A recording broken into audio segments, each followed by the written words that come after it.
Florida's Gulf Coast has never been more electric. The Rays have pulled even with Boston today. The action travels north from St. Pete to Tampa, where the Bucs take center stage on Fox.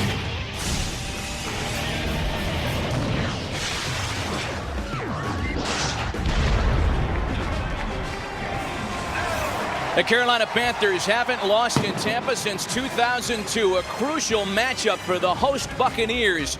Welcome to Raymond James Stadium in Tampa as Fox NFL Sunday presents the first place Carolina Panthers and the defending division champion Tampa Bay Buccaneers.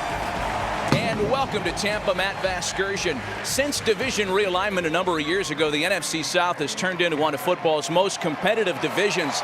Both the Bucs and Panthers have claimed a division title. And as I welcome Brian Baldinger into the telecast, Baldy, that's just one of a number of things that these two teams have in common. Yeah, I mean, these teams mirror each other. Matt, it starts with defense. Both teams very strong defenses, known for defenses and playing well.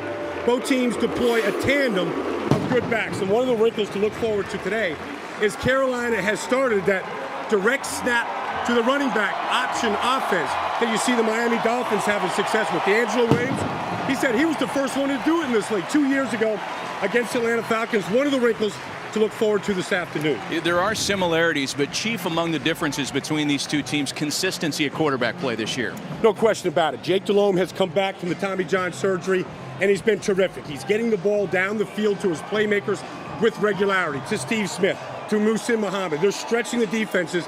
He's been very consistent. On the other side, Tampa has struggled to get the ball down the field. Whether it's Ben Garcia, whether it's Greasy, and today it will be Jeff Garcia starting at quarterback, trying to regain that starting position. And for him today, they've got to dial up the deep play, the deep pass play here today, because that's what's offense so far this year. There will be Jeff Garcia directing the Bucs offense, and though he's worn different uniforms along the way, he's beaten the Panthers in 4 straight. We're back to kick it off, Panthers and Bucs, right after this.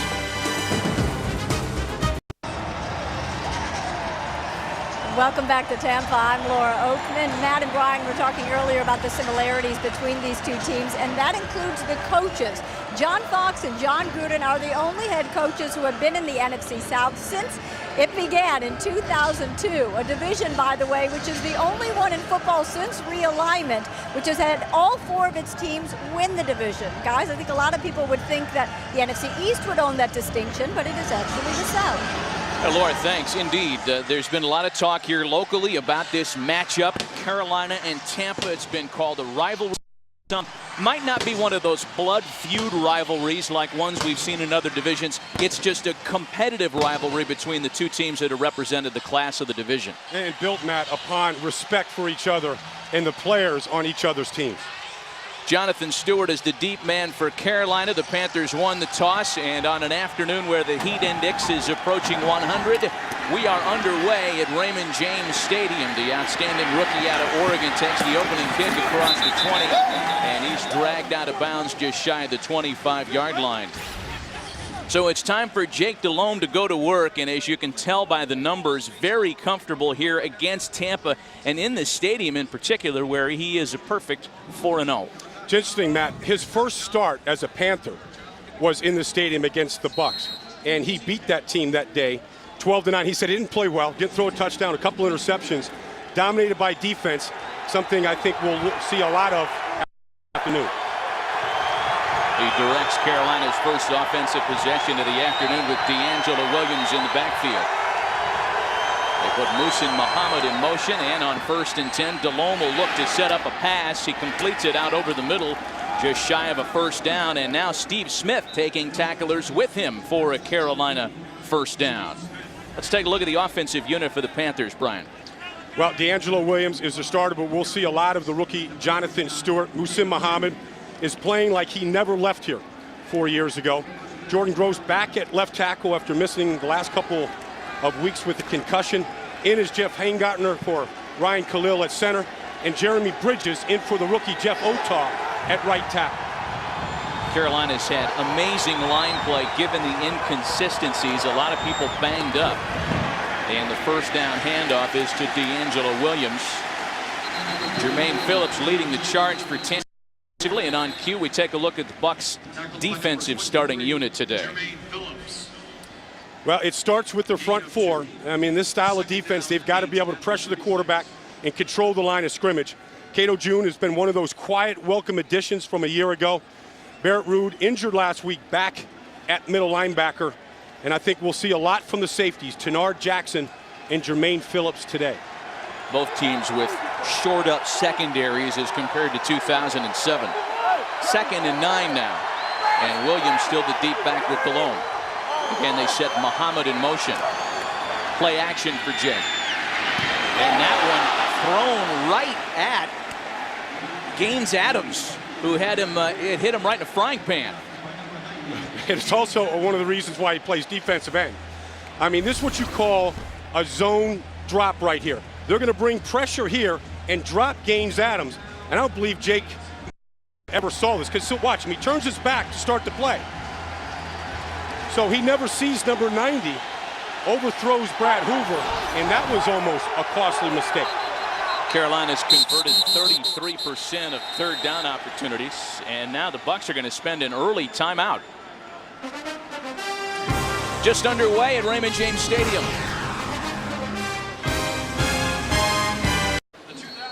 Well, the Panthers really dodge an early bullet there as a near pick six by Gaines Adams is dropped. And as you can tell, the Bucs have been pretty good forcing 3 and outs, though the Panthers have converted on 1 first down on this drive. Dime defense on the field for Tampa. Delhomme steps up in the pocket and dumps it off to his fullback Brad Hoover, short of a first down. We talked to Monty Kiffin this week, and he said, on defense, you've got to constantly change up. So one of the few times this year that you've seen Tampa Bay in a 3-man defensive front. They bring Aqib corner along with Derek Brooks, all picked up, but he forced Jake Delhomme to get rid of that ball quicker than he wanted to. Jason Baker set to punt it away to the rookie Dexter Jackson, the 2nd rounder out of Appalachian State. Now the Bucs had allowed more points on first possession than any team in the NFL entering this one. They hold on the first drive, and the kick's blocked. Geno Hayes will take it back for the score. Hayes was the first guy to penetrate. He knocked down the punt and took it back the other way for 22 yards in the touchdown. The whole play looks slow from the very start, and the rookie Hayes right here not only blocks it but also recovers it. You see Hayes comes right here, comes right between the guard and the tackle, takes it right off of Baker's foot, stays the whole way. And what a play from the special teams. Geno Hayes, the rookie 6th rounder out of Florida State. A guy that John Gruden's father, Jim, had been high on. As Matt Bryant is on for the point after to make it 7-0 Bucs, as folks are just settling in with their Def Tampa Rays t-shirts on from last night.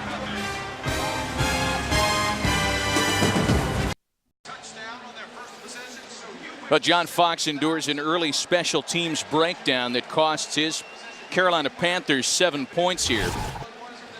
There was a first block punt return for a touchdown by a Buck since Rondé Barber turned the trick back in 2001. So 7-0 Tampa. It's D'Angelo Williams deep to return the kick, not Jonathan Stewart. This is Mark Jones, the ex-Buck, who begins the return from behind. Jones spinning out of trouble. He's down at the 25-yard line. Let's take a look here at the shots. John Fox and the special team coach, Danny Crossman, looking at the pictures of what happened. Here's the mistake right here by Dante Rosario, number 88. He should be blocking 54, and he doesn't. The breakdown right up front right there, really inexcusable. There's only 2 guys outside there. The last 2 guys in the line of scrimmage should do that. And what a difference a week makes, Matt. Last week, Carolina comes off a victory. Largest margin of victory in their history. Here, first possession, block, punt for a touchdown. Williams alone back with Delhomme. First and 10 from the 25. Boy, false starts have been a problem for the Panthers all year long. Number 69, offense, 5-yard penalty, first down. And this time they get Jordan Gross. Jordan Gross has been out the last couple of weeks with a concussion. Back in there today. And on the road, you've got to lock in. His head should be looking at the ball and looking at Gaines Adams. 18th false start for the most penalized team in the NFL early on this year. So it backs him up 5 yards to first and 15 now. And Delhomme hands it off to D'Angelo Williams. Nothing doing around the right side as Rondé Barber's there to make the stop. Let's check in for the first time this afternoon with Kurt Menefee in Los Angeles. All right, guys, in your game, a Carolina miscue cost them. Similar story, Rams against the Redskins. Steven Jackson with the fumble inside the 5-yard line. Washington makes him pay. Clinton Portis takes it in for a 3-yard score, and just like that, Skins are up 7-0 on the Rams. Back to Matt, Baldy, and Laura. Boy, it has been, thanks, Kurt, a real story of have and have-nots this year. And the Rams are among a handful of have-not cities in the NFL early on. 2nd and 14, the pitch back to D'Angelo Williams, who tries to cut. And it's taken down by Jermaine Phillips. That backfield has been busy stuffing runs already this afternoon for Tampa. Well, I said that the safeties would be busy today for Tampa. Tenard Jackson and Jermaine Phillips. Those guys are the extra guys that fill on the run from their safety position. Sometimes they line up at the line of scrimmage, Matt. Sometimes they're 10, 15 yards deep. But very good tacklers and very aggressive. Again, third down conversions have not been a strong suit for the Carolina Panthers this year. They rank around the bottom of the pack, 27th, and this is a 3rd and long.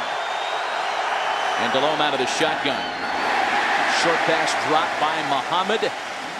And that means Jason Baker and the punting unit will try it again.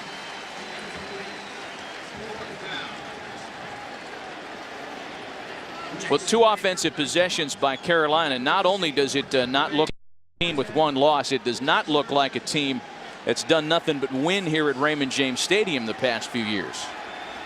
A rather inauspicious start for the visitors.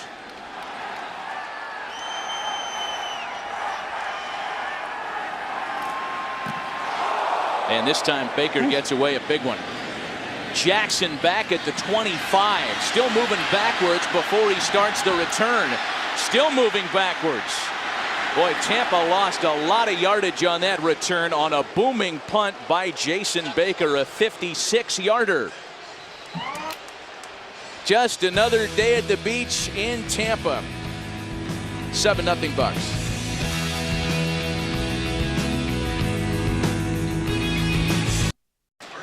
Well, Dexter Jackson's indecision as to how to handle that punt really costs Tampa. They begin this drive from inside their 15, and as that graphic illustrates, a touchdown occurs in just over 18% of drives that start from that spot of the field. And what do you know? An offense that has not had big play capability so far this year finds one on its first scrimmage. Alex Smith for a gain of 29. Well, these plays have been few and far between. Here's Alex Smith, the tight end position. Going to run just a seam route against Niall Diggs. They got a nice matchup there. They got the strong side linebacker against Alex Gibbs, and Jeff Garcia told us, we're going to take our shots down the field. They start their game today with a shot down the field. Ernest Graham in the backfield with Byron Storer. On play action, Garcia steps up and has another open target. It's another tight end, John Gilmore this time, a gain of 8. And we mentioned Jeff Garcia has defeated the Panthers in 4 straight, wearing various uniforms. We take a look at the offensive unit around the 4-time Pro Bowler. Well, Jeff Garcia gets his first start since week 1 against New Orleans. He was inactive for 3 weeks as the 3rd-team quarterback, elevated last week to the number 2 position, where he came in for the injured Brian Griese and start today. Just shy of midfield on 2nd and 2. And a miscommunicated pitch back. Fortunately for the Bucs, Garcia is able to jump on it. A loss of 9 on the play. Well, that was a costly play, but these are the skilled positions. Ernest Graham on that drop. The fullback Storer in for B.J. Askew. And Michael Clayton starting for Joey Galloway, still out with a bad foot. Donald Penn today at left tackle will get tested against Julius Peppers. Davin Joseph back in the lineup. This is the starting offensive line that they started the season with. Tampa has also had its trouble on third down. They rank 24th in the league in third down conversion percentage. On 3rd and 12, there's Garcia out of the shotgun. He steps up, and he's got a man very close to a first down. A little move after the catch gives Antonio Bryant and Tampa a 1st and 10. Well, already, Matt, the offense looks different. I mean, here's Antonio Bryant on the outside, looking like working one-on-one here against Ken Lucas. Nice move, goes up high for the ball, and one thing you'll watch from Antonio Bryant is he is aggressive to the ball in the air. Likes to attack it, snatch it, before the defender has a chance to rip it out of his hands. The Bucs' leading receiver, who spent all of 2007 watching football at home, off to a great start in 2008. This is Warrick Dunn. He's tackled at the 42 as we take a look at the Panthers' defensive unit. Well, they're coming off a shutout win against Kansas City. They shut Larry Johnson down, gained all of 2 yards running last week. Front is solid. John Beeson, their leading tackler, their leader on defense, have been flying around. And this is really a gambling secondary led by Chris Harris, who leads this league with 10 forced fumbles in the last 2 years.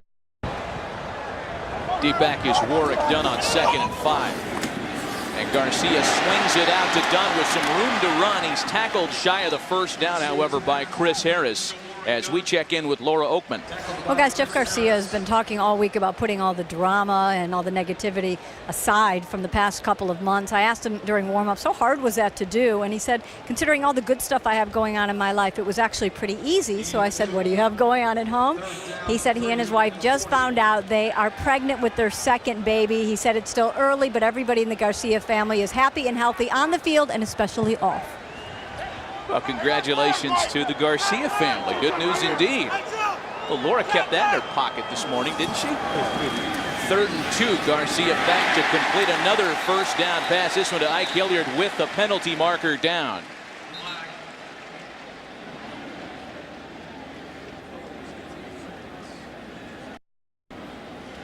In a moment, we'll hear from Carl Cheffers. Pass interference, number 86, offense, 10-yard penalty.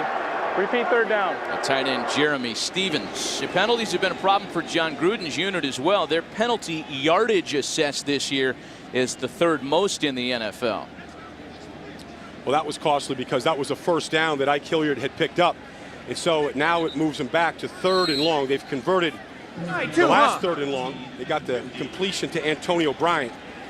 Garcia is doing a good job in the pocket right now. He's been accurate with the ball and finding the open receiver on this drive.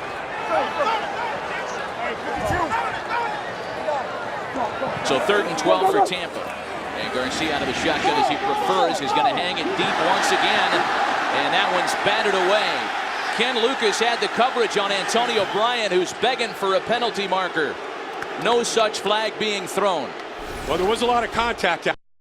I don't know if Antonio Bryant went out of bounds here along the way. I saw the sideline official throw his hat out. He's out of bounds right there.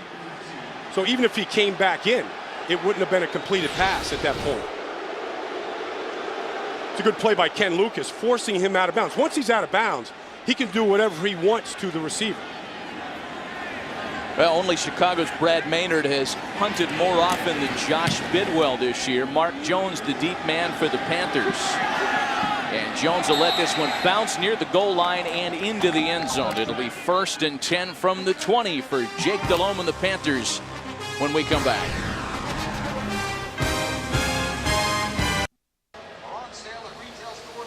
Well, the block punt and touchdown returned by Geno Hayes, the only score so far as we are underway midway through this first quarter. Back with Brian Baldinger and Laura Oakman, Matt Vasgersian. 1st and 10 from the 20 for Jake Delhomme and the Carolina offense. Jonathan Stewart in the backfield with Delhomme here.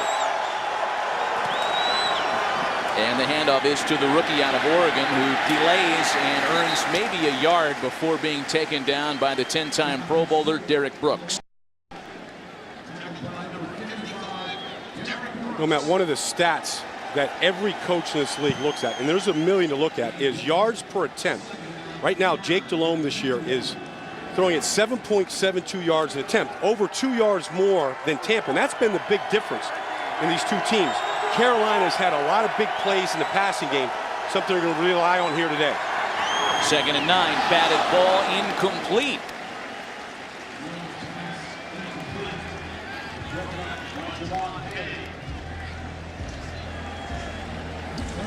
I think that's 7 yards an attempt is the playoff cutoff.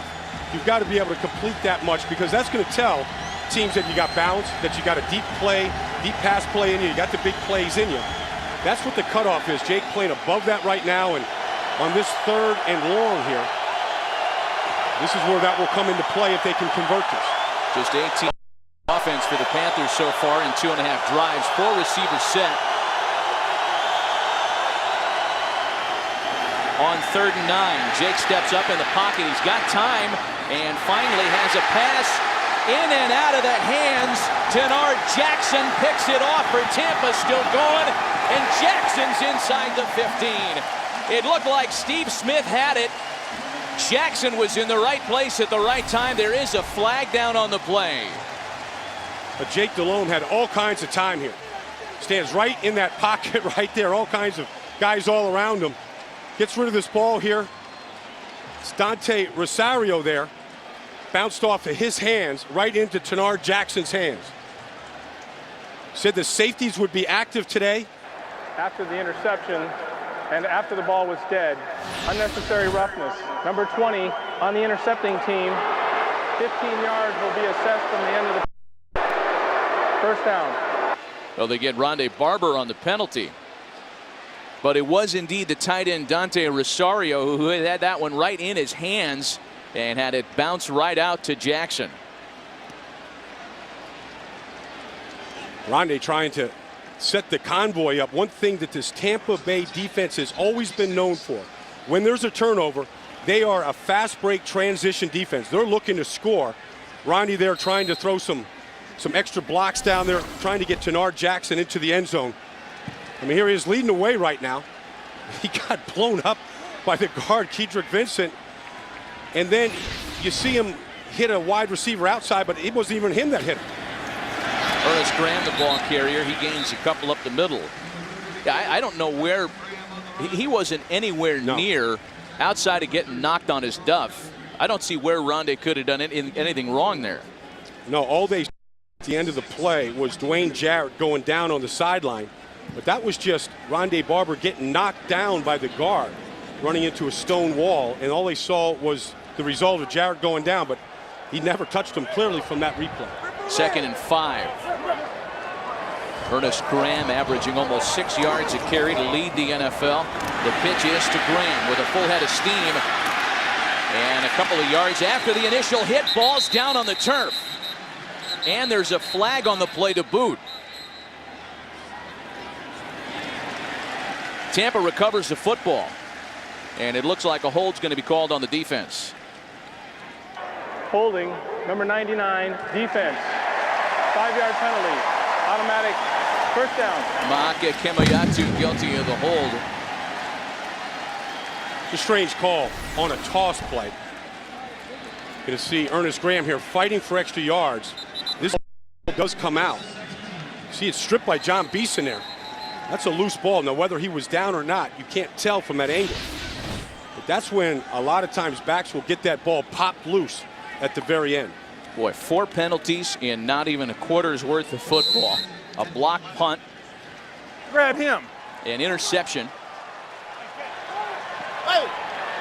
Putting themselves in an early hole here, to say the least. 1st and 10 from the 11. And Graham in the middle of the pile gains maybe a yard. You know, after that shutout victory to Kansas City last week, Matt, I mean, everybody was sort of jumping on Carolina, the hot team. Can you go to the playoffs? Playoff comparisons, Super Bowl comparisons from 2003 to this year. And Jake Delhomme said all 4 wins guarantees us is that we'll be at least 4-12 this year. And to this point right now, you look at how self-destructive they've been. You wonder if they were listening to a lot of the press about how good of a start they've been off this year. Garcia out of the gun again with Warwick Dunn in the backfield. Pass over the middle is caught inside the 5 by Jeremy Stevens.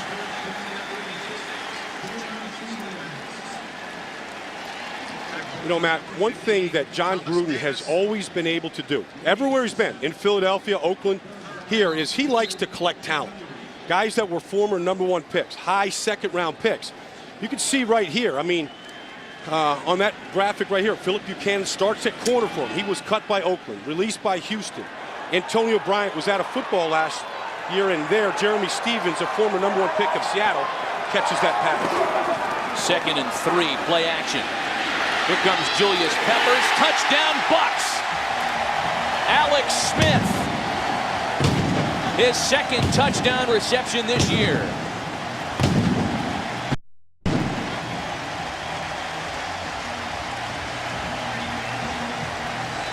Nobody looked at Alex Smith releasing here. He's going to take this shot right behind John Beeson here. Nobody even pays attention to him. All they look is at the play action fake. Free to release. Now, can Garcia locate him? That's a Garcia throw. Off balance, falling down to the ground, right? Somebody falling on top of him and discovering the open receiver in the back of the end zone.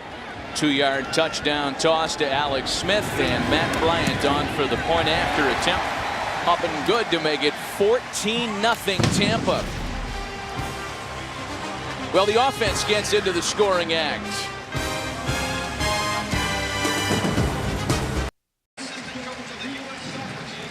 You know, you might be tempted to see 14-0 Bucs and think, wow, this offense has been exploding on Carolina's defense. True in part, but it's been Tampa's defense that has set up the 14-0 lead. Carolina's offensive unit can't get anything started today. No, and you can't leave the special teams out, because it's the block kick and the recovery by the rookies that got their first touchdown. Mark Jones, the deep man for the Panthers. And they'll try their 4th offensive series here in this opening quarter. Jones is out across the 20. The X-Buck taken down at the 28-yard line.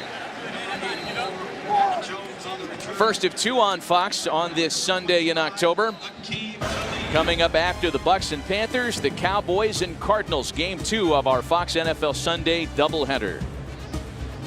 It's a full day of sports. You'll have baseball tonight. Ooh, wow, how about that baseball game right here across the bay in St. Petersburg last night at the Trop. That went extra innings. A lot of home runs hitting that one. Yeah, nothing like a 5.5-hour playoff game. You know, one thing that Carolina has gotten this year that they haven't gotten today is explosive plays. I mean, they've gotten the ball down the field with regularity. That winning touchdown throw to Dante Rosario against the Bears there. Jeff King got a touchdown. Jake has been airing it out. Muhsin Muhammad has had to regain the form. Steve Smith is catching balls in stride and making plays after the catch. That's what they haven't gotten here today that they have gotten all year long. Yeah, Muhsin Muhammad at the age of 35, outrunning players 7-8 years as junior last week. And meanwhile, down on the field is fullback Byron Storer. That's certainly not good news for Tampa. They're already without B.J. Askew, who's down with a hamstring. So very thin at the fullback position to begin with. And they're one of the few teams that keeps 2 fullbacks on the roster. Most teams only keep 1. That will change if Byron can't come back in or is limited today. Changed a lot of things that John Gruden built in all week long. Yeah, among the other starters that John Gruden is without today, of course, Brian Griese, and I don't know that you could call the starting quarterback job settled at this point here in Tampa. Galloway, whose explosiveness they have certainly missed the first 5 weeks. Joey Galloway, 3 straight 1,000+ receiving seasons here in Tampa, averaged almost 18 yards a catch last year for this offense. Jonathan Stewart at tailback, play action as Delhomme steps up and throws the deep ball down center field. A wide open target, Steve Smith, and there's the big gainer that you just got through talking about. Well, this is off play action pass, and Steve Smith working on the outside against Philip Buchanan. Now this is a zone. Okay, that's a double move right there. He just put a move on Tenard Jackson. Now with Steve Smith, you can never bite on a play because he's like a cobra, can strike and change directions. Great adjustment to that ball there just to catch the football. A 48-yard completion to the 3-time Pro Bowler. So the Panthers into Tampa for the first time this afternoon. Clock rolling under 2 minutes. And this is the rookie tailback Stewart. Let's check in again in Los Angeles with Kurt Menefee. All right, Matt, the Colts looking for their first win pre or regular season at their new stadium. Here's one way to get it. Peyton Manning and Marvin Harrison. Where have we heard that before? 67-yard score. Manning also has a touchdown pass to Reggie Wayne, and the Colts have a 14-0 lead over the Ravens. Back to Matt and Baldy. And they say Marvin Harrison's getting old. He's still getting behind the best defense in football for a big one. 2nd and 6 now for the Panthers. And on play action again, the other direction is where the pass is thrown to Muhsin Muhammad. And Muhammad marked down just shy of the first down. Sabby Piscatelli had the coverage for Tampa. Watch this play action pass, this bootleg. Watch Gaines Adams come down here. He has no idea that Jake Delhomme is pulling his ball out on this bootleg. That's exactly when you want to play. When that end is just biting down hard on the run. Then it's like, whoop, got to change directions, shift that thing into reverse. Got him on that play. 3rd and just a yard against Stewart to deep back. The handoff is to the fullback, Brad Hoover, who has the first down. Just Hoover's 4th carry of the year. And that'll likely wind down the clock here in this opening quarter. That's what you want from your fullback. 4 carries, block the living daylights out of teams. And when you need a yard, down 14-0 on the road to a division opponent, you get the tough yard. Bring him in like a Marv Hubbard, right? That's going back some days now. 1 yard at a time. That's it. That's some offense right there. And with that, time does expire here in the opening quarter. A great way to start at home for the Buccaneers. The end of the first quarter, Tampa on top, 14-0.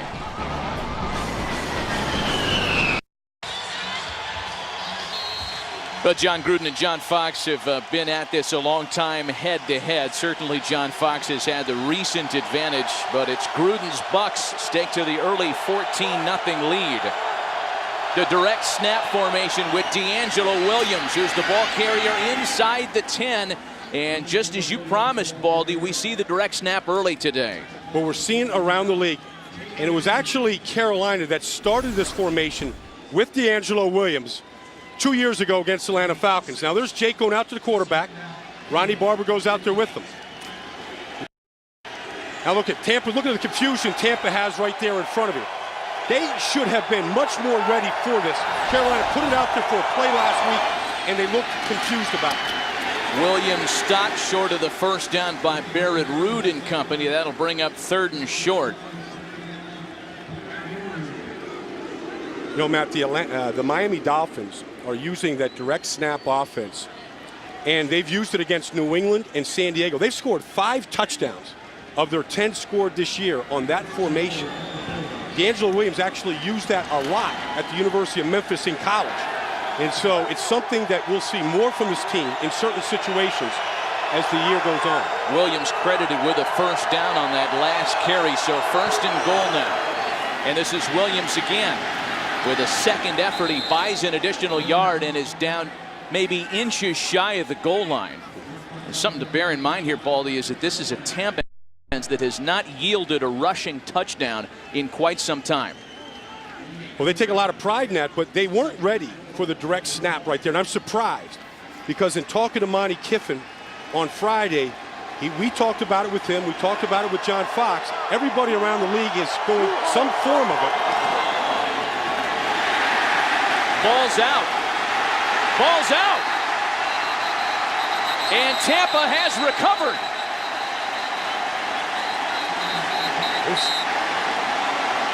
John Fox is getting ready to. He's looking for that. Looking for the challenge flag. That red hanky's going to come a-flying.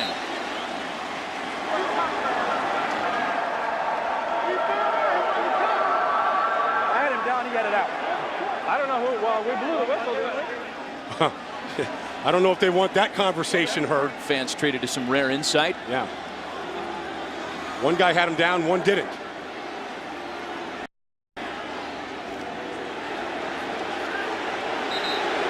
Well, Carl Jeffers' mic was on, and then he turned it off. Yeah, they're all confused right now, just like they were on the call. Let's take a look here. Jake is going to take this snap, looking to hand off. Jonathan Stewart lost his feet. Yeah, he's down. He's down, and Derek Brooks ripped it out. Red flag is, in fact, on the field.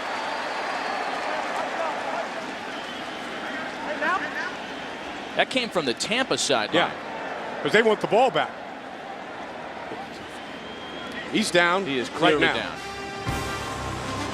We'll clean this up for it as they go under the hood. We'll be right back.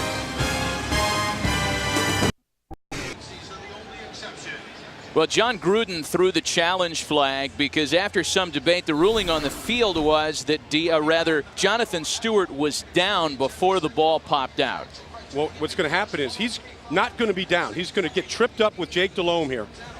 Now, he's not down because he's not touched. So right here, he's now down. When that helmet hits the ground and Derek Brooks now goes for the ball, now the ball comes out. So I think this is going to rule in Carolina's favor. It should be their ball, 3rd down at Tampa's 2. Good challenge by John Gruden, though. He wants the ball back. He sees a fumble on their side. Originally, we thought Foxy would be challenged, but Gruden threw the challenge flag, and he should lose this challenge. After review, the runner tripped and was contacted by a defender simultaneous to the ball coming out. By rule, he is down by contact. Tampa Bay will be charged with their first timeout. So that leaves the Bucs with 1 timeout left in the half. Timeout. Again, 1 timeout left for the Bucs. I think we're both right. John doesn't win a lot of challenges just over the years. I mean, he'll always go back to the tuck rule in that Raider loss to the Patriots. And kind of his disdain for how much is put on the official coaches trying to get these calls right. Boy, he's still got a reason to gripe about that one. Oh, no, he always defends. Like, what do I tell Eric Allen and the guys on the Raiders when that game turned in the snow on that play? Well, it's going to mean 3rd and goal for Carolina. And again, to get back to that earlier point, the Tampa defense has allowed opponents to rush the football 151 consecutive times without reaching the end zone. That's the longest active streak in football. Carolina's 2 yards away from making that go away. Stewart is the lone back. Play fake. Incomplete. Barrett Ruud got in the passing lane. It was intended for Muhammad. And after all that consternation, Carolina will settle with a field goal. Well, Barrett Ruud is going to drop to the deep middle because Muhsin Muhammad is coming across. He gets in the passing lane. He keeps his eye, feels Muhsin Muhammad, feels him, takes a quick glance right in the passing lane there. The ball's got to go bang, bang, and Barrett Ruud won that play. Well, that'll bring on John Casey now, the last of the original Panthers. It's a chip shot from 20 yards away. Casey's 5 field goals away from Tom Young. Stenerud for 8th place on the all-time list. Make it 4 field goals away. First points of the afternoon for the visiting Panthers. It's 14-3 Tampa. We're talking about that last play. Well, it's been a rough start for Jake Delhomme so far. He is 4 of 9 for 69 yards and an interception. And it just looks like defensively he is seeing things today that are giving him the kind of fits that he didn't have in last couple of weeks. Well, Tampa's defense has a lot to do with it. They're just much better at perfecting the things they do than does Kansas City, a team that they shut out last week and don't look like they belonged on the field with them. The British-born kicker Reese Lloyd on to kick it away as Dexter Jackson starts the return inside the 10, and Jackson taken down at the 29-yard line. First, Jeff Garcia and the Tampa offense when we come back. Well, it started as a thin afternoon in terms of health for some of Tampa's skill position players. Maurice Stovall questionable today because of a hamstring problem, and they lost Byron earlier in the first quarter on special teams.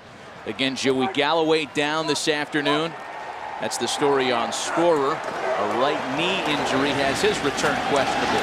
Warwick Dunn with some running room around the right side. And Dunn runs off a gain of 7.5, call it 8 yards before being taken down by the rookie safety Charles Godfrey.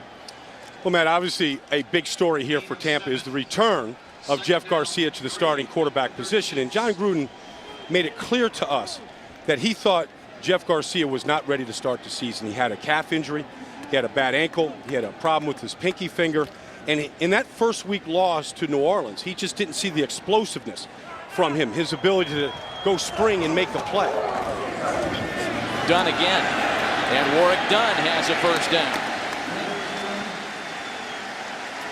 Yeah, and once Jeff Garcia got into the game last week in Denver, injury sustained by Brian Griese, he had all kinds of trouble with the communication device in his helmet. Something he said that's happened to him more often than not. They bring in the backup helmet, and wouldn't you know, the communication device works, but that helmet was too big. Yeah, had a lineman helmet in there.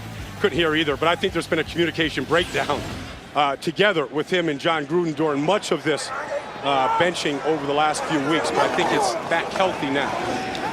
Play action, and Garcia looking downfield. Another big play in the air. Michael Clayton this time, first down, Tampa. Well, that's the play that has been missing from the Buck offense, what you call an explosive play. Off play action. Going to see Clayton coming down here, crossing route here. This takes time to develop. The play action helps that. Nice softness in the zone there. Good design by John Gruden on the play. Excellent execution by Garcia. 22-yard gain on that. And at the start of week 6, only in Cleveland had fewer pass plays of 20 or more yards. Today, already 3 for the Tampa Bay Buccaneers. Work done the lone back. And done the quick carry.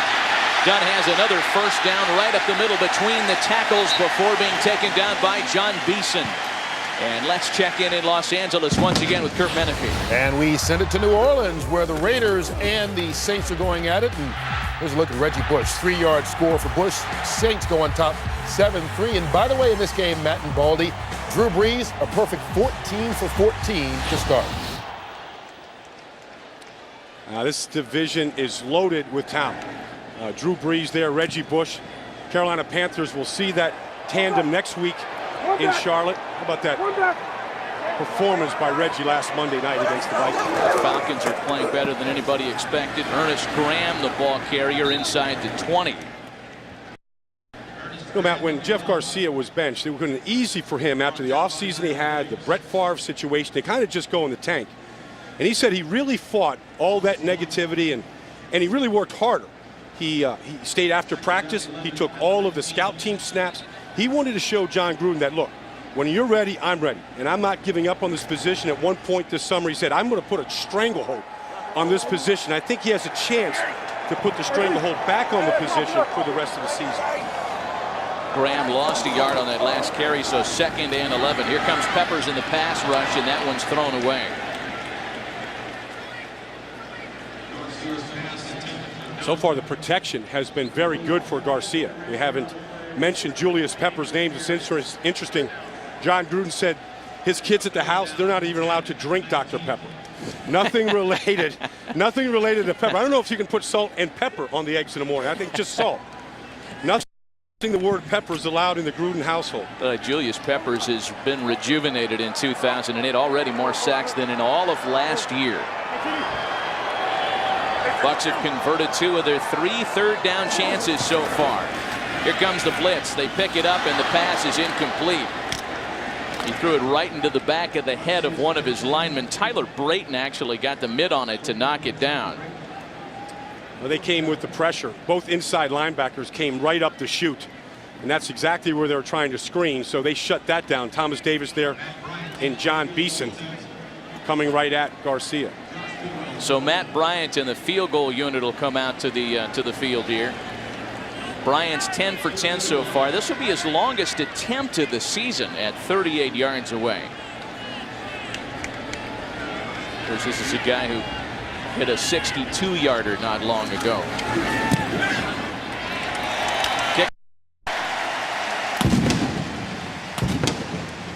Tampa adds 3 more. Middle of the second quarter, 17-3 Bucs. 38-yard Matt Bryant field goal makes it a 17-3 lead for the Buccaneers about midway through the second quarter. A scoring drive that chewed up just over 3.5 minutes of clock, 8 plays, and 31 yards for Warwick Dunn on a handful of carries. How about Warwick Dunn coming back here to Tampa, where he had such a brilliant start to his career, goes to Atlanta, comes back, and giving this team the big plays, the good still inside toughness in the running game. A great guy to have on your team. Mark Jones, the deep man, once again drops it in the end zone. He's going to have to sit on it. And it'll be 1st and 10 from the 20 for Jake Delhomme, who has struggled this afternoon here in Tampa. Well, he's looking at a defense that is the best that he's seen so far this season. Maybe the Bears at times can play this good, but he's been fooled a little bit by guys in the lane. The first time Gaines Adams was in the passing lane, clearly fooled Jake Delhomme. Had a chance for a touchdown on the last series.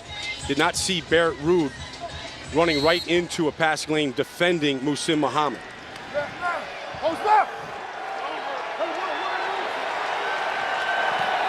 From the 20-yard line,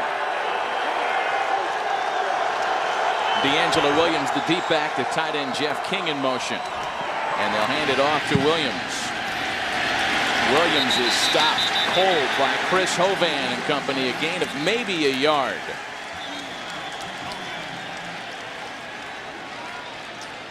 You know, the one constant player for this Buck team during the turnaround they had has been Derek Brooks. I mean, he started every game since he's come into this league in 1995. And he says his routine never changes. He's got to keep things fresh. In fact, every Wednesday coming out to practice, it's run fits.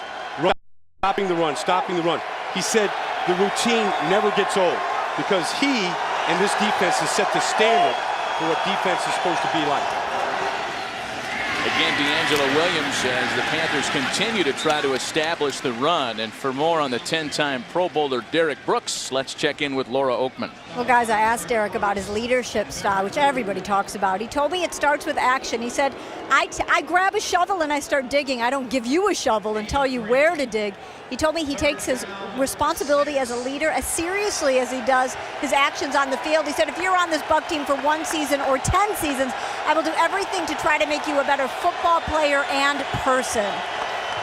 Thanks, Laura. That shovel is his pen and notepad every Wednesday in the meetings, taking the notes. Delhomme on 3rd and 6. Incomplete. Derek Brooks picked it off on the sideline. He got involved. He still got involved. 10 consecutive Pro Bowls, and that notepad and paper, the shovel, if you will help you get there 10 straight times. Only Junior Seau with more consecutive Pro Bowl appearances among NFL linebackers. And the other 3 below him, all in the National Football League Hall of Fame, where Derek Brooks' bust will be one day. So Carolina goes 3 and out. Jason Baker on to punt it away. Dexter Jackson deep for Tampa. Another great punt by Baker. Jackson has to back it up and start the return from inside the 20. He's taken down at the 34-yard line by Richard Marshall. Even when Derek Brooks is on the sideline, he still gets involved. He wants to take that ball back for a touchdown there. Look at him. He wants to score.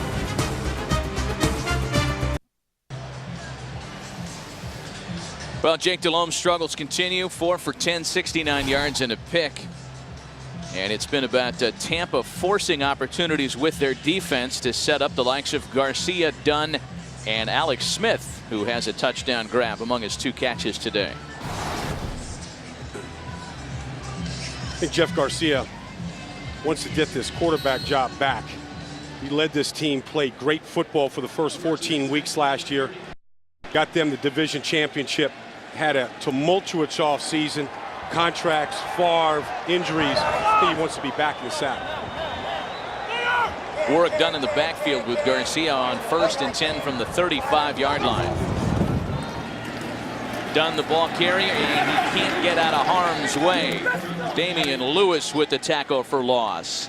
Tonight, Game 3 of the National League Championship Series as the scene shifts to Dodger Stadium, where Ryan Howard and the Phils once again battle Manny Ramirez and the Dodgers. Coverage of Game 3 of the NLCS starts tonight at 8 Eastern, 5 Pacific, in high def only on Fox. Matt, we were watching that game the other day, and the Phillies were up 6 runs, and 2 guys on for the Dodgers, and they pitched to Manny Ramirez. He cut that lead in half on one swing with that 3-run shot.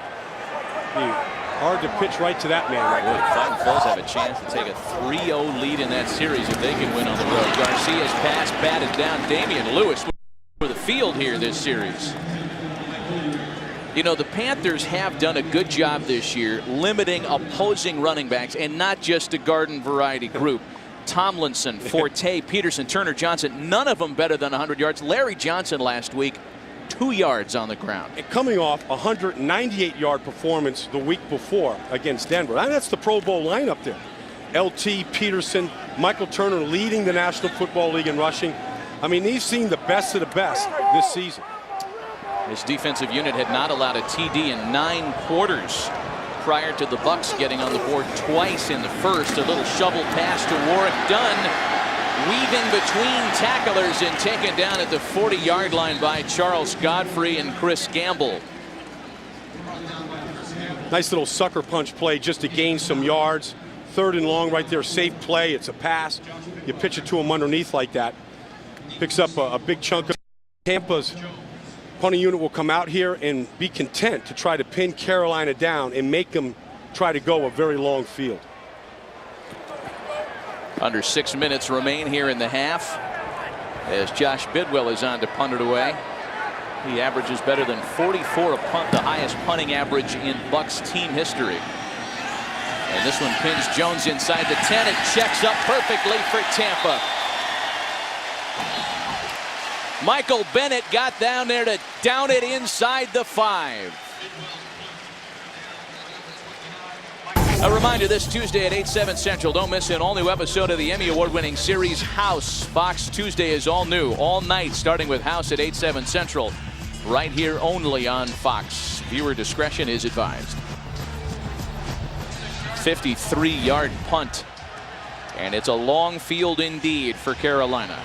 Only 15 touchdowns have been in the league this year with teams that started inside their own 10-yard line. A measly 11% of the time, teams are able to dig themselves out of this field position and score. They mark it down at the 6 as Raymond James Stadium gets as loud as it has been since early in the first quarter. Jonathan Stewart, the ball carrier, and he is met head-on at the line of scrimmage. No gain on the play. Right there, Matt, Tampa Bay stacked the box. You're going to see right here a situation where they have this many players. They've got 8 guys up there. That's the 8-man box. Carolina with 7 blockers. The 8-man box is really a concept. One more defender than you can block. That's what they had up there that time. You can have 7 defenders up there against 6 blockers, and that can be an 8-man concept. That's how they played that run there, keeping him pinned down. Under 5 minutes. Delome's in trouble. Flags down. Pass is caught across center field and then dropped by Dante Rosario. There was a flag in the secondary as well. I count no fewer than 3 penalty markers on the field.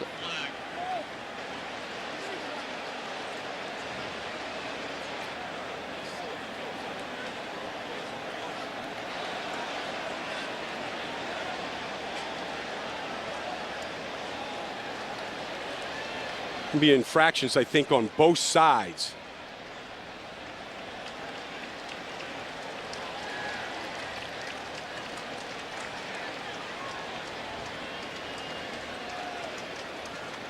Well, Carl Cheffers and his crew with a lot to sort out. Again, 3 markers down. Illegal contact, number 55 on the defense. Taunting, number 23 on the defense. Number 69 on the offense.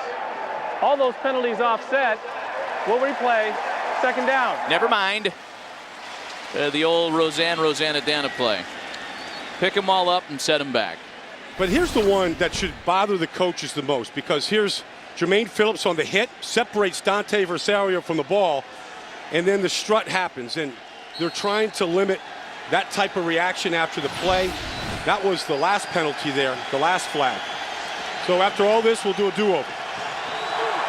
Dante Rosario with a couple of drops today. That one certainly caused by the collision with Jermaine Phillips. So once again, they'll try it on 2nd and 9.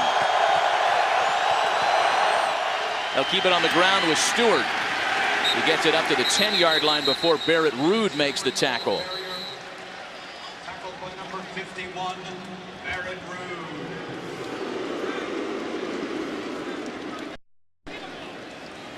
Gain of 2. So to bring up a 3rd and 5 now.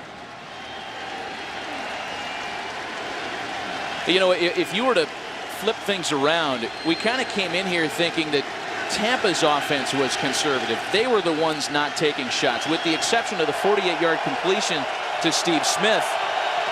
Carolina has been the conservative play callers today. Well, they're not even sharp. I mean, Muhsin Muhammad here had a hard time just getting lined up here on this formation.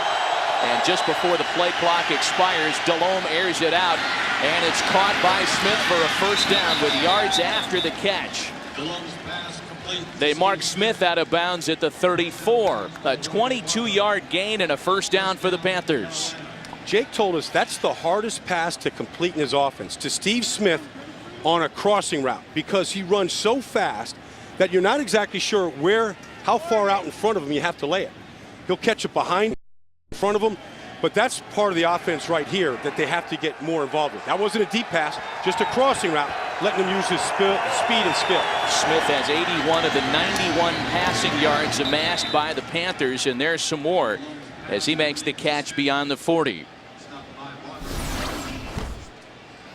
Jake, this is the play before the 3rd down crossing route to Steve Smith. Never breaks his stride right there, and that allows him to keep that full head of speed, and that stiff arm has gotten Steve Smith out of a lot of dangerous situations. There's a lot of violence to that stiff arm of his, keeping the defenders off him.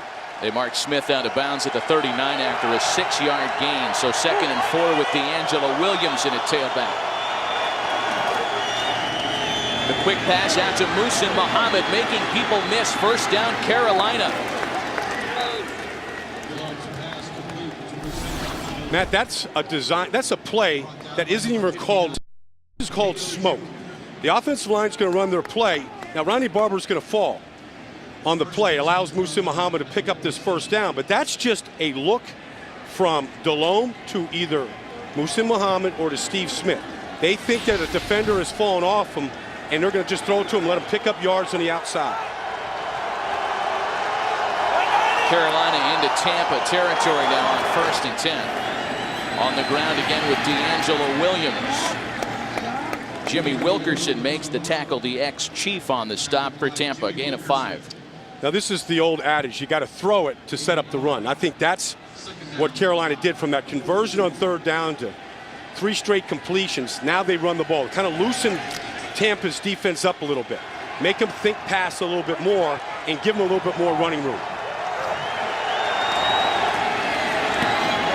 Another completion out to Steve Smith for another Carolina foul as we hit the 2-minute warning at Raymond James Stadium.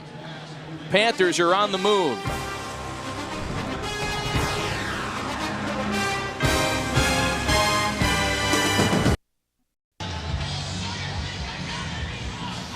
Well, the Panthers began this drive backed up deep into their own territory. 7 plays and 58 yards later, they're set up at the Buccaneers' 36-yard line.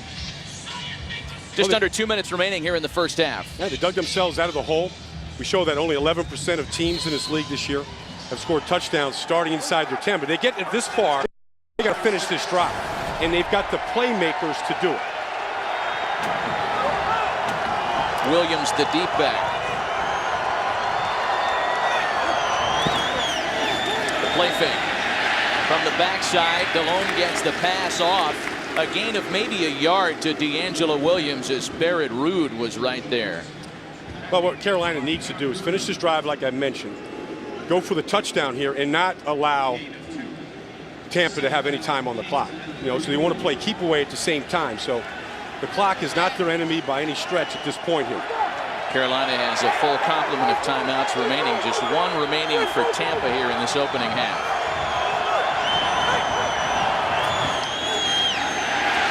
Delhomme throws a wobbler deep for Muhammad. Intercepted! Jermaine Phillips was there to pick off the batted ball. Phillips is still going down the side. Finally shoved out of bounds at midfield. Aqib Talib The rookie corner batted it away from Muhammad, and Phillips was there to jump on it. Well, Talib is in the game because Philip Buchanan is out of the game, and the rookie is 6'1". So when he went up to tip this ball, he takes it from Muhsin Muhammad, and that's the speed of Jermaine Phillips coming from the safety position and catching that ball off the tip and putting the offense in position to maybe score themselves here with a minute and 10 seconds to go in the half. So both of the starting safeties have intercepted Jake Delhomme this afternoon. All kinds of flags at the back of the return as they sort out the penalty markers.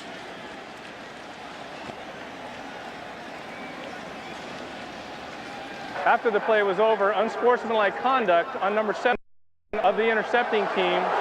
He did a cartwheel in the field of play using the ground to celebrate. That 15-yard penalty will be enforced.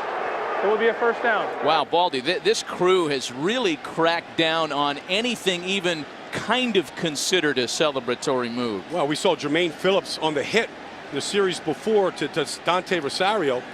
That was an unsportsmanlike penalty, just celebrating a big hit. You know, and by the way, I questioned whether or not Javon Hay could even do a cartwheel. Javon Hay at 300 pounds, probably not. This is Jake looking for the big play here, gets the protection, just throws it up. Now, Muhsin Muhammad has come down with a lot of big plays like that in his career, but Aqib Talib was brought in here with the first-round pick to be able to defend those kind of passes. Only one timeout left in just over a minute for the Tampa offense. Swing pass out to Ike Hilliard, who's ridden out of bounds by Richard Marshall. We remind you to stay with us. Coming up on the Visa Halftime Report, Kurt, Terry, Howie, Michael, and Jimmy have scores and highlights from around the league. And as always, the Fox Sports ticker has up to the second scores and stats. The first of a busy sports day on Fox. First game of our doubleheader, and then baseball tonight. Just still thinking about that cartwheel, Matt, from Javon Hay. We're going to have to go back and try to find that. Javon Hay is a former Carolina Panther, was cut, brought here. He's had a second career here. But I've just never seen a defensive lineman get that excited. 2nd and 10. The pass is dumped off to Ernest Graham for a first down. And Tampa is into Carolina territory again. Good little misdirection play to Ernest Graham for another big explosive play. Another play over 20 yards in the passing game. Nice execution by Garcia, who's getting everybody set up here. A 24-yard gain. Clock ticking with 30 seconds left, and Garcia out of the shotgun with time. Steps up in the pocket, gets away from a tackler, and throws it right at Ernest Graham, who's pointing at his own jersey. You know, that's the first time today from Jeff Garcia we've really seen him look like Garcia. Really step up through the traffic, off balance, try to find a guy there, extending plays. That's what really has defined Jeff Garcia's career, that ability to almost look like organized chaos, trying to rescue these plays where the protection breaks down. And you know, nobody wanted to say this when we met with the Panthers yesterday, but you get the sense that they fear a guy like Garcia more than perhaps a traditional pocket passer. Well, they were saying it. We just didn't hear it. One pump fake, and then on the second throw, he finds Michael Clayton. Boy, Garcia managing a quick drive into fashion, a 6-yard gain, and now the Bucs will burn their final timeout of the half. Garcia's having some fun, isn't he? He got a nice smile on his face there. That was a tough throw. Nice slant in traffic. Squeezed it in there perfectly. I mean, this is a guy who he's had more NFL comeback stories than John Travolta has had Hollywood comeback stories. It's just one thing after another that this guy overcomes. Travolta, huh? That's the best I could do on short notice here. Again, second. No, we said Jeff Garcia had pulled a calf muscle. I was looking at his calves the other day. I'm like, how do you pull that? Like, what pulls inside? There's no calf. There's nothing there. It's just a bone. I know we were talking about this all during the week, that Jeff Garcia is a guy that takes extremely good care of his body. Yeah. He knows what demands are on the position. A veteran guy who, again, just keeps defying conventional wisdom. He's not a huge dude and has come back many times from adversity. Matt done for a 51-yard attempt. I want to try to play to the sidelines and try to get this a little closer. with First 14 charge seconds. Timeout, Carolina. A 30-second timeout. And the Panthers will spend their first half timeout. Again, the Visa halftime report comes up as soon as we wind down to 0 here at Raymond James Stadium. Some strange scores elsewhere in the National Football League, including the Lions on top of the Vikings 3-2 at halftime. What inning is that, man? That's not the Twins and Tigers. No. Rams and Redskins are winding into halftime. 7-3 Skins, and again, the guys have all the scores and highlights on the Visa halftime show.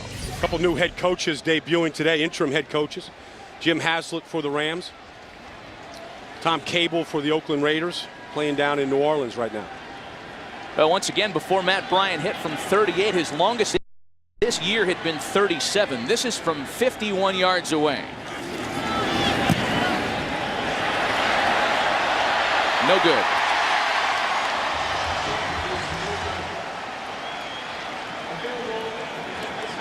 Well, John Gruden will take a 17-3 lead, or barring any late-minute heroics by Carolina, a 17-3 lead into the locker rooms at halftime.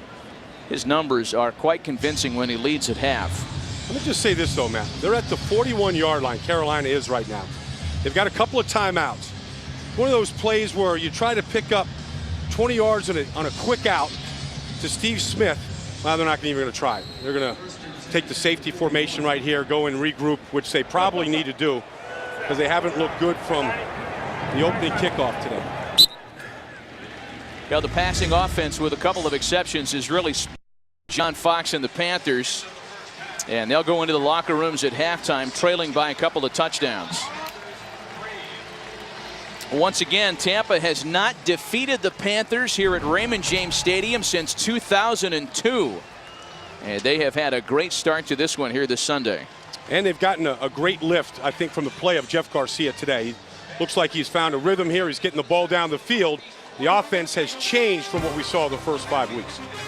We'll return after a word from your local.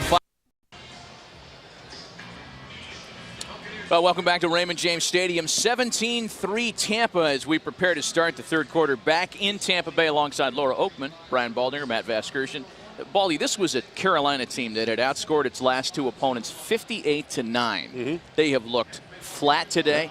They have looked slow, and it's a game probably more marked for their mistakes than their execution so far. I would agree with that, Matt. I mean, they've beaten themselves here with the block punt for a touchdown. That was just a breakdown up front there. The interceptions right now off tip passes, both off the receiver's hands that have led to interceptions by Tampa, 2 of them right now by Jake Delhomme.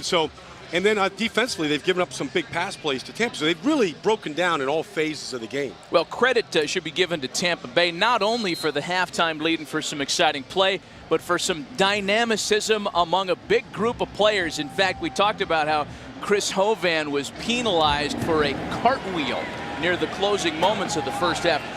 We're going to show it to you in a little bit as the kick to open the half is downed in the end zone. Not Hovan, but Javon Hay. This was the penalty. We talked about it. It was like, how does a big guy like that do a handstand? And there it is. There's the cartwheel. That's even more than a cartwheel. I have some nieces that are in gymnastics. That's like it's something else. It's a round off, like a front round off. Still impressive. Well, it is. It's athletic, and it's interesting. I think he's partly excited because he does anchor a defensive line here in Tampa, and he was a former Buc. Released by the Bucs, seen his old team, always gives you a little more of a charge, even a charge for the Panthers right there. Warwick Dunn, the ball carrier, as the Tampa Bay Bucs started with the football here in the second half. And as we take a look at halftime stats, the 2 turnovers certainly jump out at you, but nowhere here to even talk about the block punt that led to the first touchdown of the game. Well, that's the biggest play, because that was just a breakdown by the Panthers protection unit. Neither team been able to run the ball as is anticipated. Both these teams very good at that. It's going to be decided here by who can get the ball down the field, because I think Carolina will come out and take some shots when they get the ball in offense. 2nd and 8 now for Tampa. Michael Clayton in motion. And Warwick Dunn once again up near the 30 before being stopped by Maka Kemayatu. Let's check in on the field with Laura Oakman. Well, Matt, walking off the field, you would have thought John Gruden was down 14, not up 14. He's certainly not content with it and said they're going to have to make a lot of changes because they have to. They're so beat up, he said, especially at fullback. Knows it's going to be a long second half with this Panther team. As for John Fox, he talked about those turnovers. He talked about that block punt and said it's not about changing anything. It's just about doing what we're supposed to do, making opportunities, capitalizing on them. He said, or else we're going to continue to give this game away. All right, Lauren, thanks. The pitch to Warwick Dunn on 3rd and a yard. Dunn has the first down with flags down on the play. Holding, number 75, offense, 10-yard penalty, repeat 3rd down. And this one's coming back. Davin Joseph, the right guard, guilty of the hold. Davin Joseph there, back in at the right guard position, was injured for a while. A good play from his backup, the rookie from Rutgers, Jeremy Zuta. Davin Joseph, former #1 draft pick at Oklahoma. He was talking about that stunning loss by the #1 ranked Sooners last night. College football, go figure. It's the kiss of death to be ranked #1. No kidding. Even halfway through the season. Oh, you knew as soon as that game went down that Mizzou was going to be in trouble, which they were. Out of the shotgun, Garcia on 3rd and 11. As a pass caught by the tight end, knocked out of bounds right at the first down marker. Alex Smith has had a big afternoon so far, and it continues with an 11-yard pickup.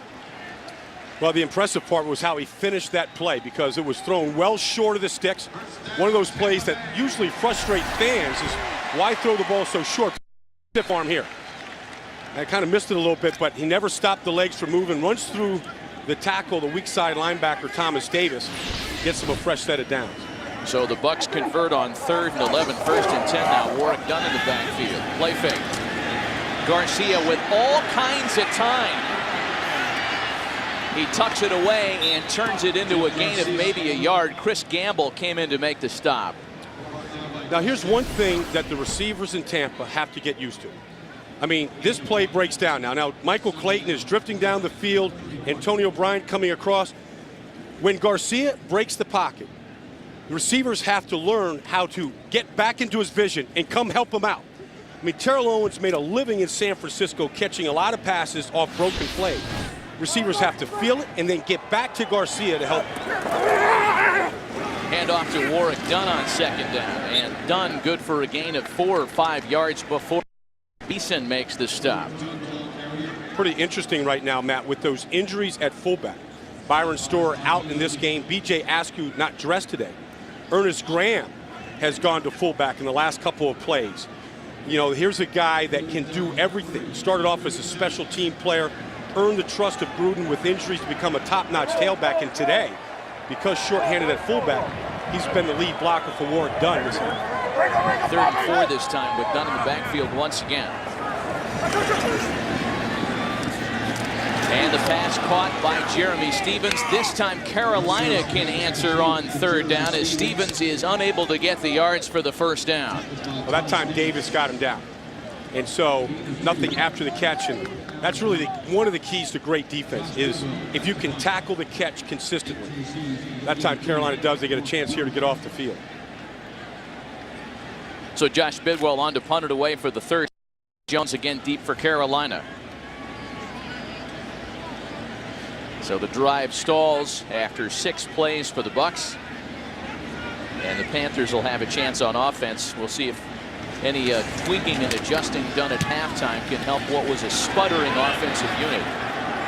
Jones hoping this one bounces into the end zone, and it checks up brilliantly once again for the Bucs. No, they're saying that bounced into the end zone. It'll be 1st and 10 at the 20.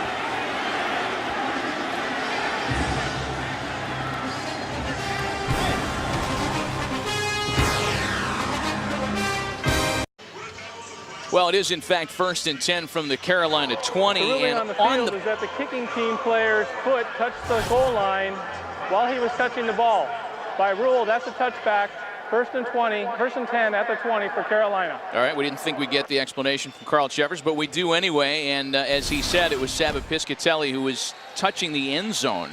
He was on the line. But John Gruden's going to challenge this because watch this play here. He does touch it there, but the foot isn't on the line there. You can see right here the foot isn't on the line. Now he does slide in the end zone, but he's not touching the ball there. So does that ball come back and hit his elbow when his feet are in there? That's what John Gruden wants to challenge, because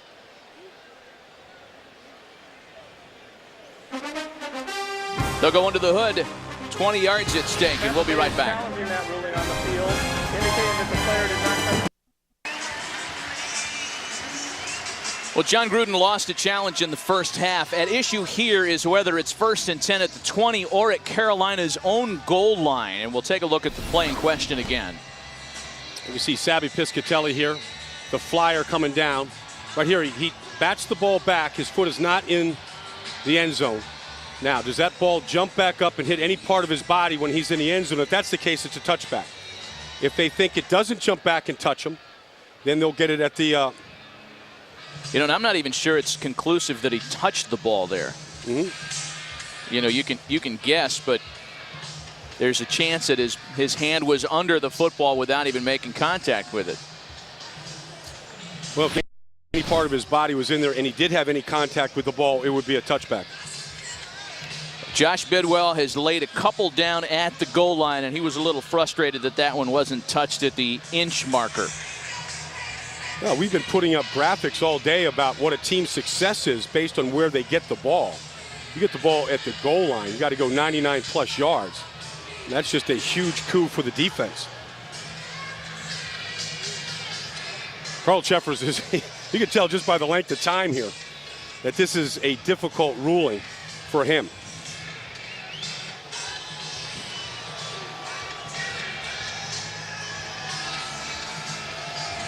Sabby Piscatelli didn't play last week at Denver. And he either made a brilliant play if this is reversed, or it's, again, going to be 1st and 10 from the 20. And what the break does is it gives all the fans, the players, a chance to kind of rehydrate themselves here, because it is warm out here. 97 degrees on the heat index at the start of play. Even that guy wearing the big nasty jersey looked like he needed the time to relax and chill a little bit. Well, I just think by nature, having that name Big Nasty, he probably doesn't get enough of that in his life. All right. We have a ruling here from Carl Cheffers.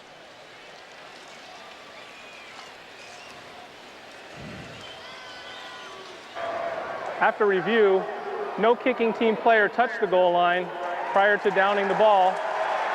Therefore, it will be placed at the 1-yard line. Tampa Bay is not charged with a timeout. Well, John Gruden's 1-1 in his challenges this afternoon, and that was a big reversal. Now Sabby Piscatelli gets the high fives. Now you start inside your own 5-yard line. That percentage of teams that can score touchdowns, you see only 5 touchdowns a year. Carolina trying to get back in this game. Their playbook, the selection of plays that Carolina has coming from their own goal line, gets cut into a very small sliver. Probably a dive right into the middle of the line would be about the safest play. Well, the Panthers have had no field position this afternoon, but no field position worse than the one they begin this drive with. From the 1. And again, that gets a crowd into it here in Tampa.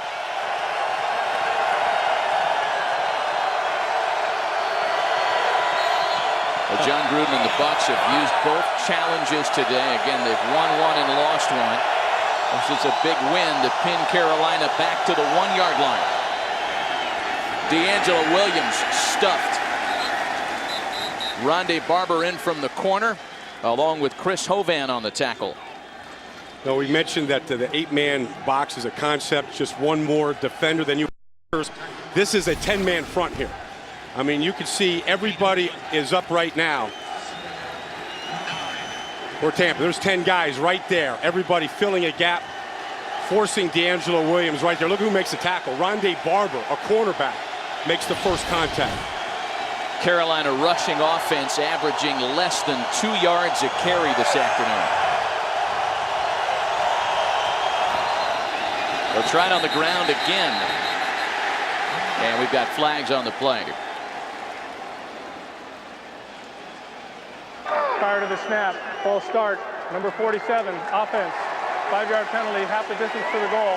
Second down. And there's not a lot of distance left. It was Jeff King guilty of the false start. And this is where the crowd really feels like you're the 12th man. I mean, they're sitting right on top of the Carolina Panthers offense, and they feel like they're in the huddle with them there. They're going to reach down for the run, try to make just a little bit more noise there, and try and get another offsides, back them up another centimeter. 2nd and 10 from the inch marker. Back to the original line of scrimmage is Brad Hoover.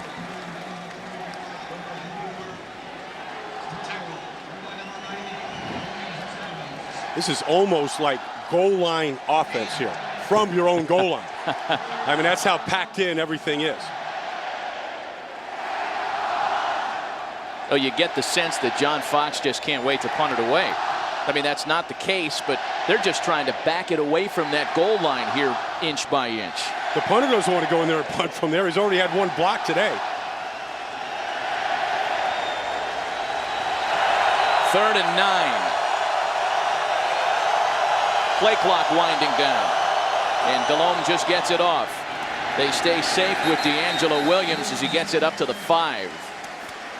What play that turned out to be, and a challenge by Tampa Bay. The play by Piscatelli, the challenge by Tampa to get them down there. You saw how limited they looked on offense. This is the team down 14. Probably wanted to open it up in the second half and had no opportunity to do it. And it's a team that we know from recent weeks is capable. The Panthers are coming off 400 yards of total offense in back-to-back games for the first time in franchise history. But as you said earlier, Baldy, I think that speaks to the opponent. And the Tampa defense a little different from the one in Kansas City. Big difference. Well, Jason Baker launched a 58-yarder earlier this afternoon as Dexter Jackson starts the return at the 47, and he's got a corner. And taken down at the 40-yard line.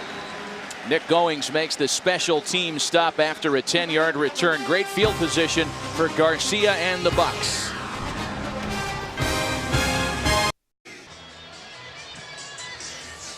Well, Tampa starts this drive in pretty good shape as they begin things from the 39-yard line of the Panthers.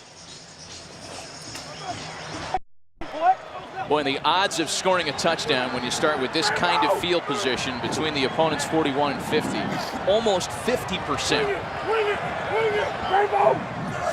Warwick Dunn is the lone back as Garcia looks off a defender and then swings it out to Dunn, who's taken down at the 35 by Thomas Davis.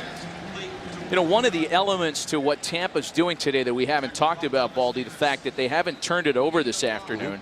10 turnovers in their previous 5 games. Only 3 teams had turned it over more. But so far, and you get the sense it's with Garcia directing traffic, they have been not only safe, but more efficient today. Yeah, and a lot of credit goes to the offensive line against a very good defensive front of Carolina. That gives you a lot of different looks. Got a lot of talented players in Julius Peppers, Tyler Brayton. They haven't gotten near Garcia, and when they have, he's been able to escape danger. And they just listen to John Gruden talk about the Reese last week. He thought there was opportunities to him to run last week, which he doesn't like to do, did not do, and their offense struggled a little bit as a result. And on this occasion, Garcia doesn't like what he sees. The Bucs will spend a timeout, their first of the second half.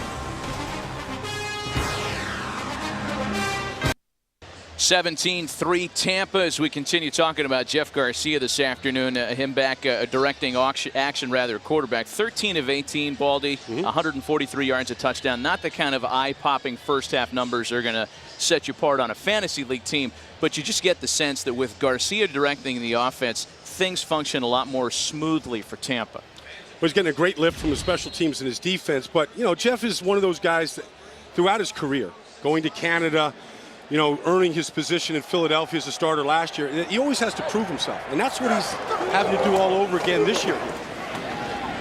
He hands it off to Warwick Dunn, who's short of the first down. Dunn tumbles after the tackle. He'll be a couple of yards short. We have mentioned this before. You see Jeff Garcia here has not been sacked. One hit, he'll coming off a lot of preseason injuries. And he's always said that he likes to get hit early in the game. It sort of wakes him up. It's instead of taking that extra shot of espresso at Starbucks in the morning, sometimes a nice shot from a defensive lineman does that for him. Yeah, most of us will take the start. Yeah. 3rd and short. And stop shy of the first down is Warwick Dunn. In fact, Chris Harris penetrates to get him for a loss. Well, that's where Tampa really misses having a fullback, but their playmaker on defense has been Chris Harris.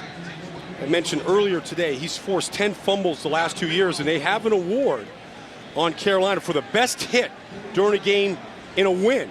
They get a Black Glove Award. He's got it for 3 out of the 4 weeks which they've won this year. This will be from 49 yards away from Matt Bryant, who hit from 37 and missed from 51 in moments of the first half. This one from 49 yards away. That one could have gone 59. And Tampa repads their lead. 20-3 Buccaneers.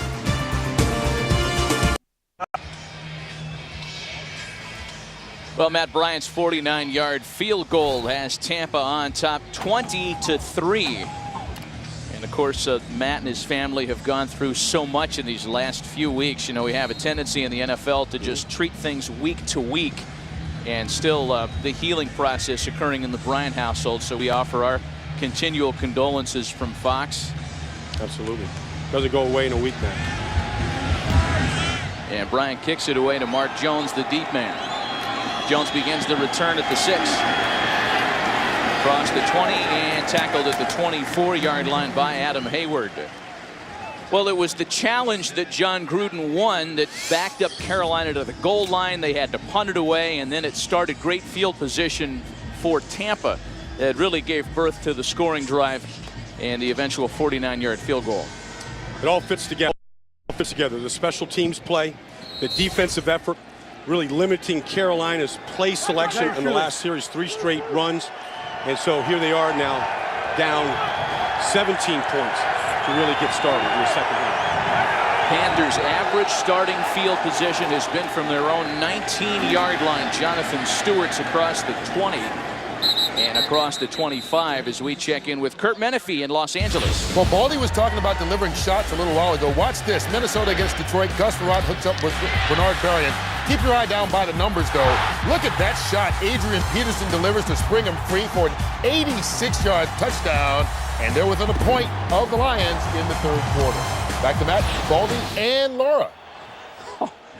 Oh my gosh. That goes right to your resume reel. Adrian Peterson, one of the league's best runners, a devastating block. Jonathan Stewart, the back. Delhomme looking down.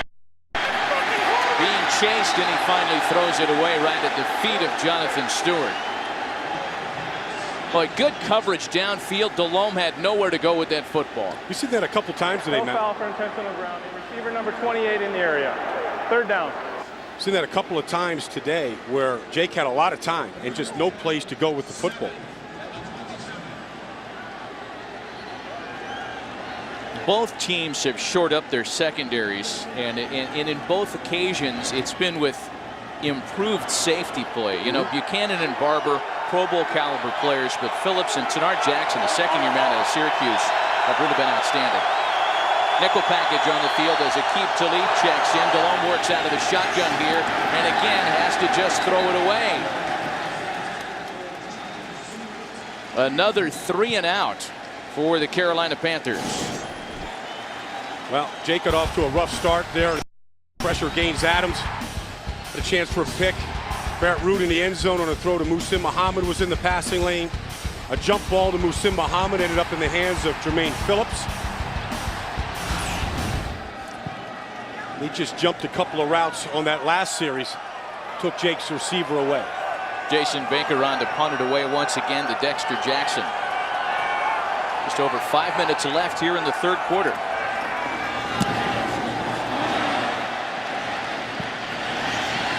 And this one checks up and takes another friendly Tampa hop.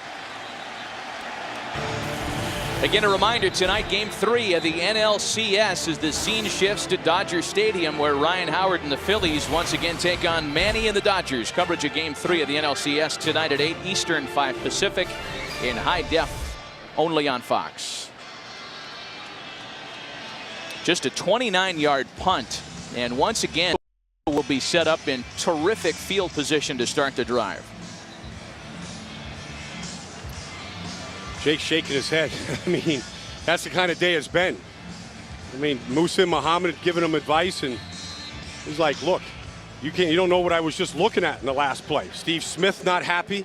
He's not involved, and they should get him involved. I mean, he should be their #1 option. The heck with the screens. They need to get Steve Smith involved. First down handoff to Warrick Dunn. Good for a gain of 2. Well, Steve Smith is responsible for 93 of the 119 passing yards for Carolina today. And outside of his afternoon, it's really been a largely forgettable offensive day. I thought the fact that when John Fox suspended Steve Smith to start the season, and Carolina went to San Diego, won a game on the last play, beat Chicago in a fourth quarter comeback. The fact that they were able to win without him, I thought had to be an internal confidence booster to this team. Pitch back to Warrick Dunn. And Dunn waits for a couple of blocks to develop. Tackled at the 49 by Maka Kemayatu after a 4-yard gain.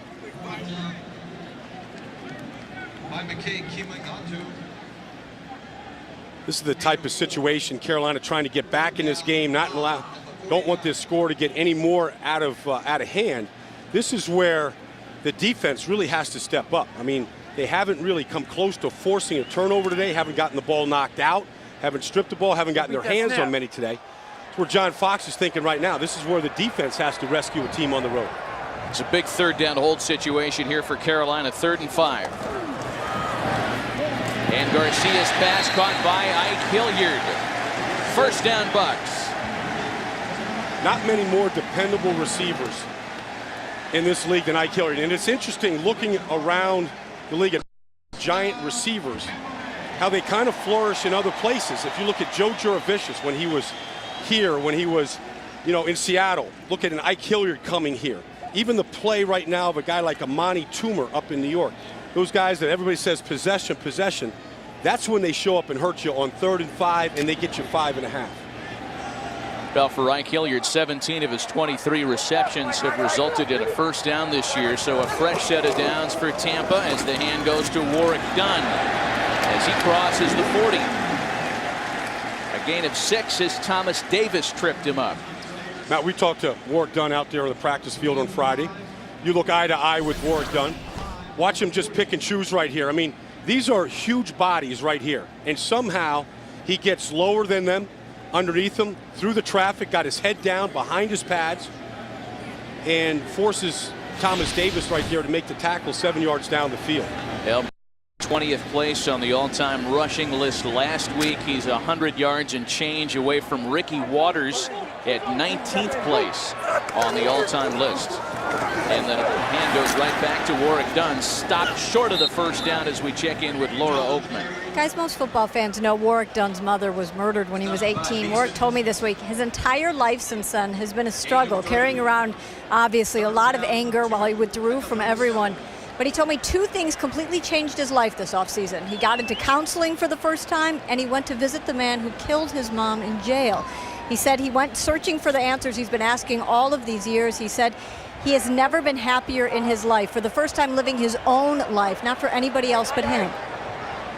3rd and 2. Thank you, Laura, as play fake goes Dunn's way, and the pass is caught by Ernest Graham with room to run.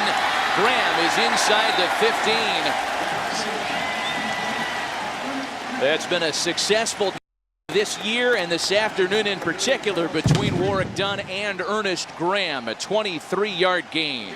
Another explosive play in the passing game, and Ernest Graham's role in this game has changed from starting tailback to starting fullback, and now really helping him out in the passing game. I mean, I think when this game is said and done, John Gruden will give a lot of credit to the selflessness of Ernest Graham. Third time that the Bucs have been into the red zone this afternoon. Only the Arizona Cardinals have had more red zone series through the first 5 weeks of the season. This is Warrick Dunn. Let's go down once again to Laura Oakman. We're kind of going to continue this serious theme. There's some great stories on this Buccaneer team, you guys. Undrafted and cut 3 times in the league. You would think that's the reason for the tattoo Ernest Graham has on his forearm. It says struggle builds character, but actually it's bigger than football. Ernest and his brother both got the tattoo when Brandon was sentenced last year to prison for 17 for conspiring to sell drugs. Ernest said it reminds both of them, you can't cheat struggle. You have to accept it. You have to learn from it. And talk about character, you guys. He is one of the most respected guys in that locker room. They love how he handles himself on and off the field. Well, he has quickly become a fan favorite as well. Thanks, Laura. With time winding down here in the third quarter, Dunn is down to the 5-yard line. Bucs are knocking on the door once again. Time expires here in the third quarter. 20-3 Tampa. We'll be back after a word from your local Fox station.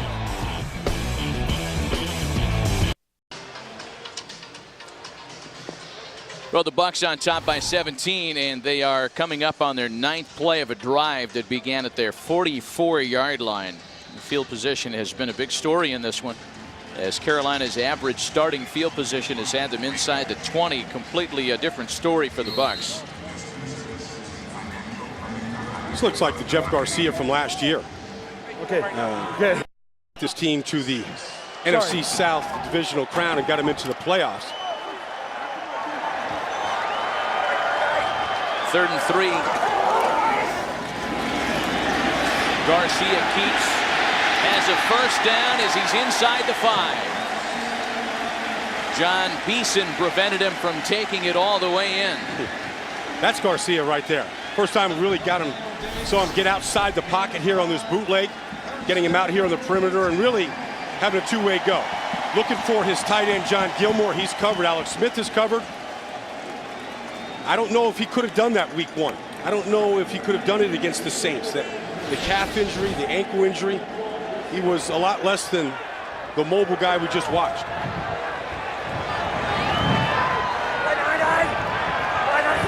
So 1st and goal. Touchdown, Tampa.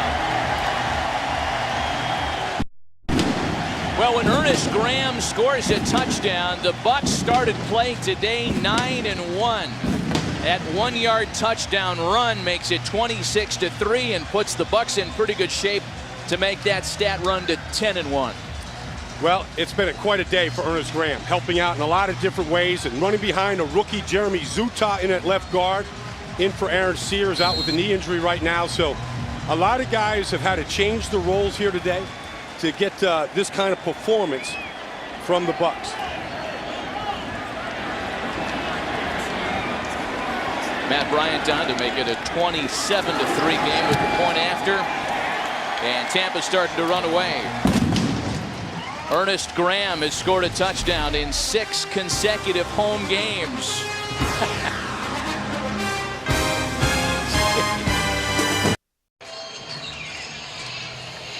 Well, Tampa Bay Buccaneers are about 14 minutes of game clock away from their first home win against their division rivals from Carolina since 2002. Season series had become rather lopsided over the years between these two teams, but sweet revenge for the Buccaneers here this afternoon. A 10-play drive and 1-yard touchdown run by Ernest Graham, making it 27-3 as Mark Jones is deep. Bring the kick out across the 25 and stopped at the 27-yard line before Tenard Jackson can slow him down. So decent field position by their own standards this afternoon.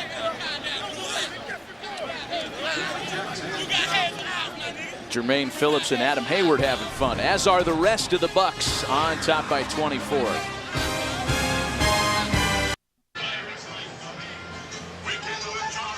Fourth quarter just underway. Tampa on top of Carolina 27-3 by quarter. Tampa started out with a 14-0 lead. It all began with the block punt and touchdown return, and it's been all Bucs ever since. Jonathan Stewart's the back. Muhsin Muhammad in motion. And Dalone's pass over the middle is caught by Muhsin Muhammad. Caught from behind by Sabi Piscatelli. Tampa got in a bad switch. Rondé Barber was on Muhsin Muhammad. When Muhammad went to the other side in motion, a linebacker picked up Muhammad, and Jake saw it and exploited it on that play. A 35-yard gain. Panthers hurrying up out of the shotgun. Delone And that one just clanked. Hit Dwayne Jarrett right between the numbers. The second-year man out of USC, whose name has not been called all afternoon. And Jake Delhomme was not like putting his hands together like that, like, Dwayne, how about catching the ball? He was actually telling the group to huddle up here. Second drop ball by the Panthers today. That's not a good stat if you're a Panther fan or if you're part of the Panthers. A bunch formation down here at the bottom. Steve Smith at the top, all by himself. Now they split Muhammad out wide. And it's intercepted. Akeem, his second career pick. Tenard Jackson knocked it free. Flags down on a late hit, and things continue to unravel for Carolina.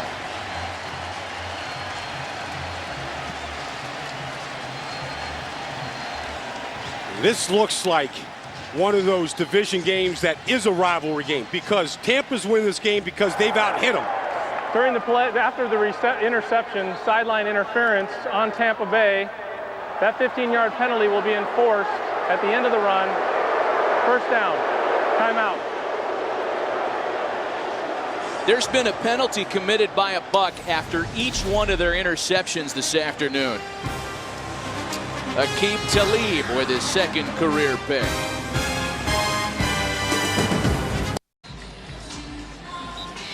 Well, Tampa takes over once again. 1st and 10 from the 24-yard line after their third interception of Jake Delhomme this afternoon, the former Kansas consensus All-American and the Orange Bowl MVP last year. Aqib Talib with a multiple pick afternoon for the first time as an NFL player, as Warrick Dunn gets it out near a first down before being stopped by Charles Godfrey. Now let me take you back to the interception by Talib, because built into this defense are natural collision points. When they funnel the receiver into the interior of this defense, right here, Tenard Jackson's going to come and put a hit on Steve Smith. You see Steve Smith's already taking his eyes off the ball because he's anticipating that hit. He knows it's coming from the safety. Talib then comes and cleans up, and a lot of times they'll give you those receptions, but the receiver has to pay the price. Smith did there, and the turnover resulted. The Tampa secondary has been downhill all afternoon. It's a game of collisions, and they have a lot more to them than do we. Warrick Dunn with another big gainer. Godfrey again on the stop. A gain of 19 yards in back-to-back carries off by Warrick Dunn. Take a look here at the left guard. I mean, this guy, Jeremy Zutaw here, in for Aaron Sears, has filled in at right guard this year. He did a good job blocking down. Donald Penn does a good job of blocking down. Ernest Graham at fullback, where he learned all the fullback plays. Kind of surprised because he puts a good block. And then Warrick Dunn with the good finish. 18 carries, 89 yards for the three-time Pro Bowler Warrick Dunn. Graham again lines up at fullback. You get the sense that Ernest Graham is really enjoying these fullback duties here this afternoon. And another first down carry for Dunn as we take a look at some of the leaders from early games. What is going to happen in this crazy NFC South? Now, Drew Brees is going crazy on the Raiders secondary as they lead Oakland 34-3 with time left in the fourth. Clinton Portis with a big day. Andre Johnson with a big day. Oh, and by the way, Atlanta is on the verge of perhaps upsetting the Bears today. So the South continues to go nuts on this Sunday. Well, they're sort of the stepchild to the NFC East.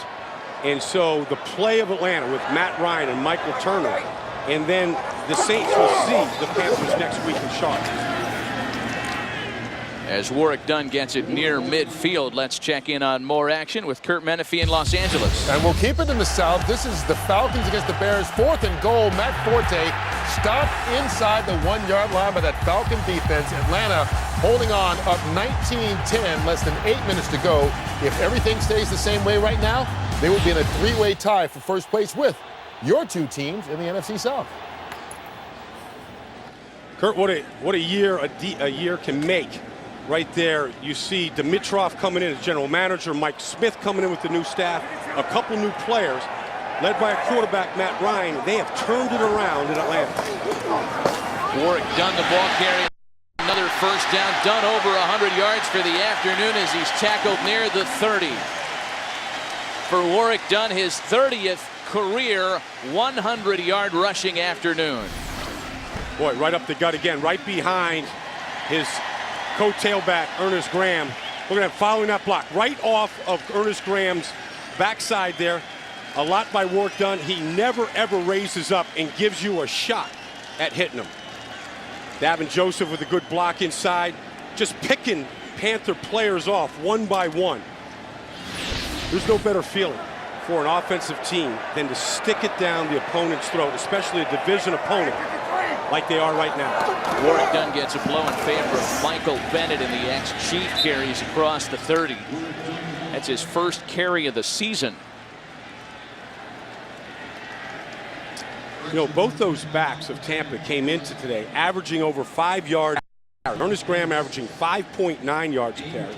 Warwick Dunn averaging over 5.1. Some of it got lost in a few of the games, but when they are able to stay with the run, with the lead like they have right now, John Gruden will continue to run it.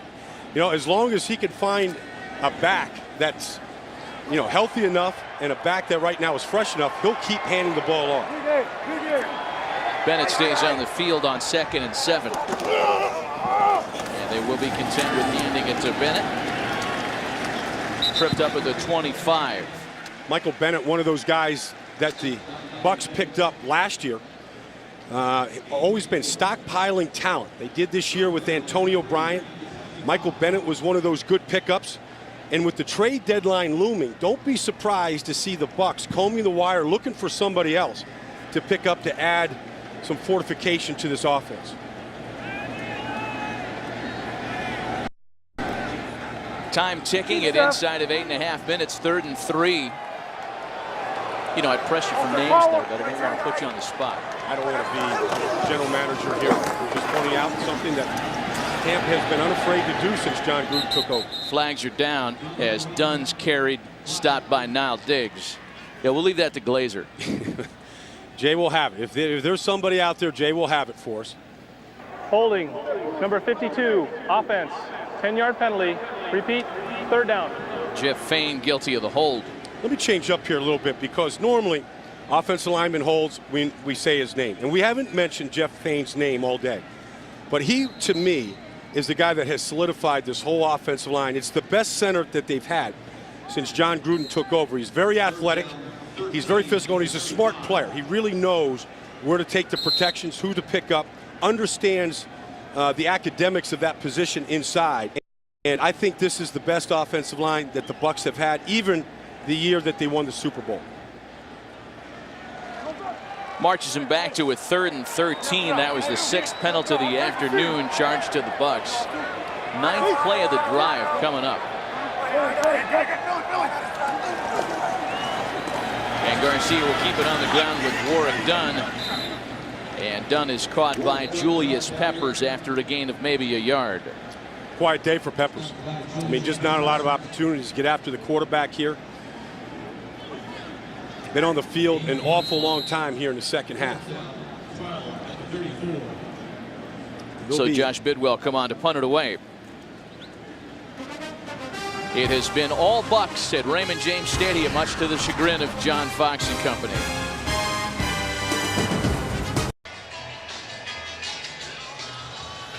Well, combination of the big temperatures, almost 100 degrees, and the fact that Tampa Bay has controlled the football most of the afternoon means that the Carolina defense is starting to feel its oats here in the 4th quarter this afternoon. I don't think there's any question about it. The success just had running the ball in that drive is directly related to fatigue. Mark Jones signals fair catch, and that's been the story of the afternoon for Carolina. Rotten field position. They'll begin this drive from their own 10-yard line with 7:15 left here in the 4th quarter. Now, this was a bad Carolina performance from the start. 3 and outs on the offense. Almost dropped interceptions by Gaines Adams. Not sharp by Jake. The block punt for a touchdown on the first punt of the afternoon.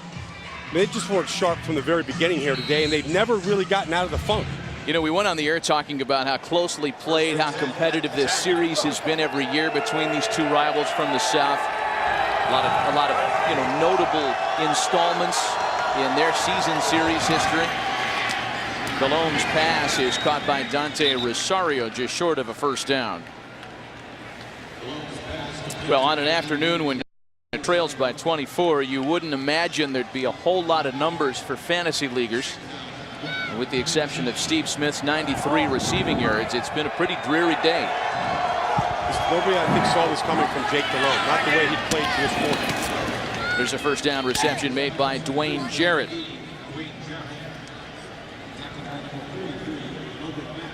We kind of expected to hear and see a little more from Dwayne Jarrett today as well, who was receiving some more playing time this afternoon. The former All-American at USC played only 7 games as a rookie last year. He's been quiet today. There's Muhsin Muhammad on the other side as he slips a tackler and is taken down at the 38 by Cato June. This is the NFL, though, right now, Matt. This is what it's like. I mean, you can go and get blown out on the road right now, and you got to come back the following week, and you can't allow this thing to snowball. Oh, boy. And you hope that Muhsin Muhammad just cramped up there. In the midst of a fantastic season, new life as he's back in Carolina. The Panthers' leading receiver this year so far. Steve Smith right over there to check on him. Steve Smith probably the happiest Panther to see Muhsin Muhammad come back into the fold. Almost like a big brother to him.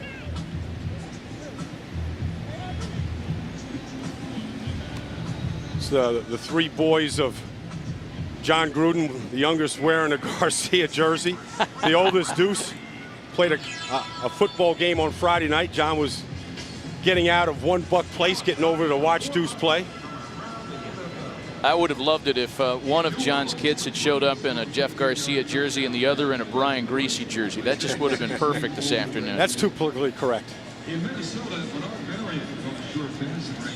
Well, one of the young guys was wearing a Joey Galloway jersey, and earlier today he was on the field.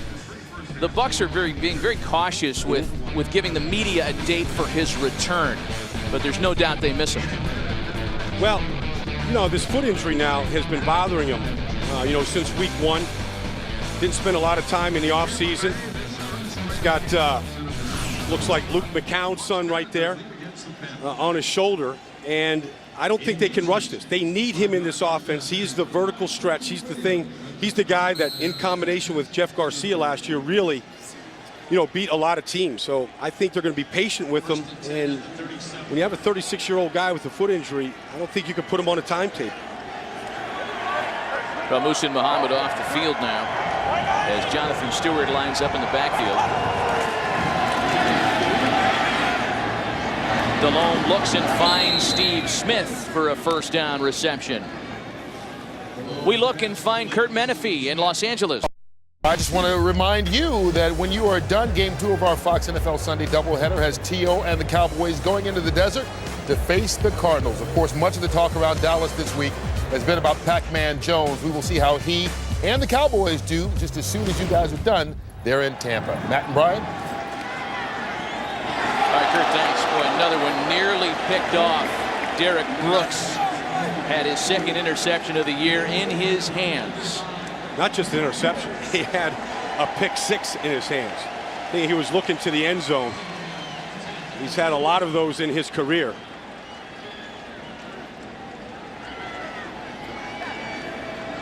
Let's learn a little bit more about the 10-time Pro Bowler Derek Brooks.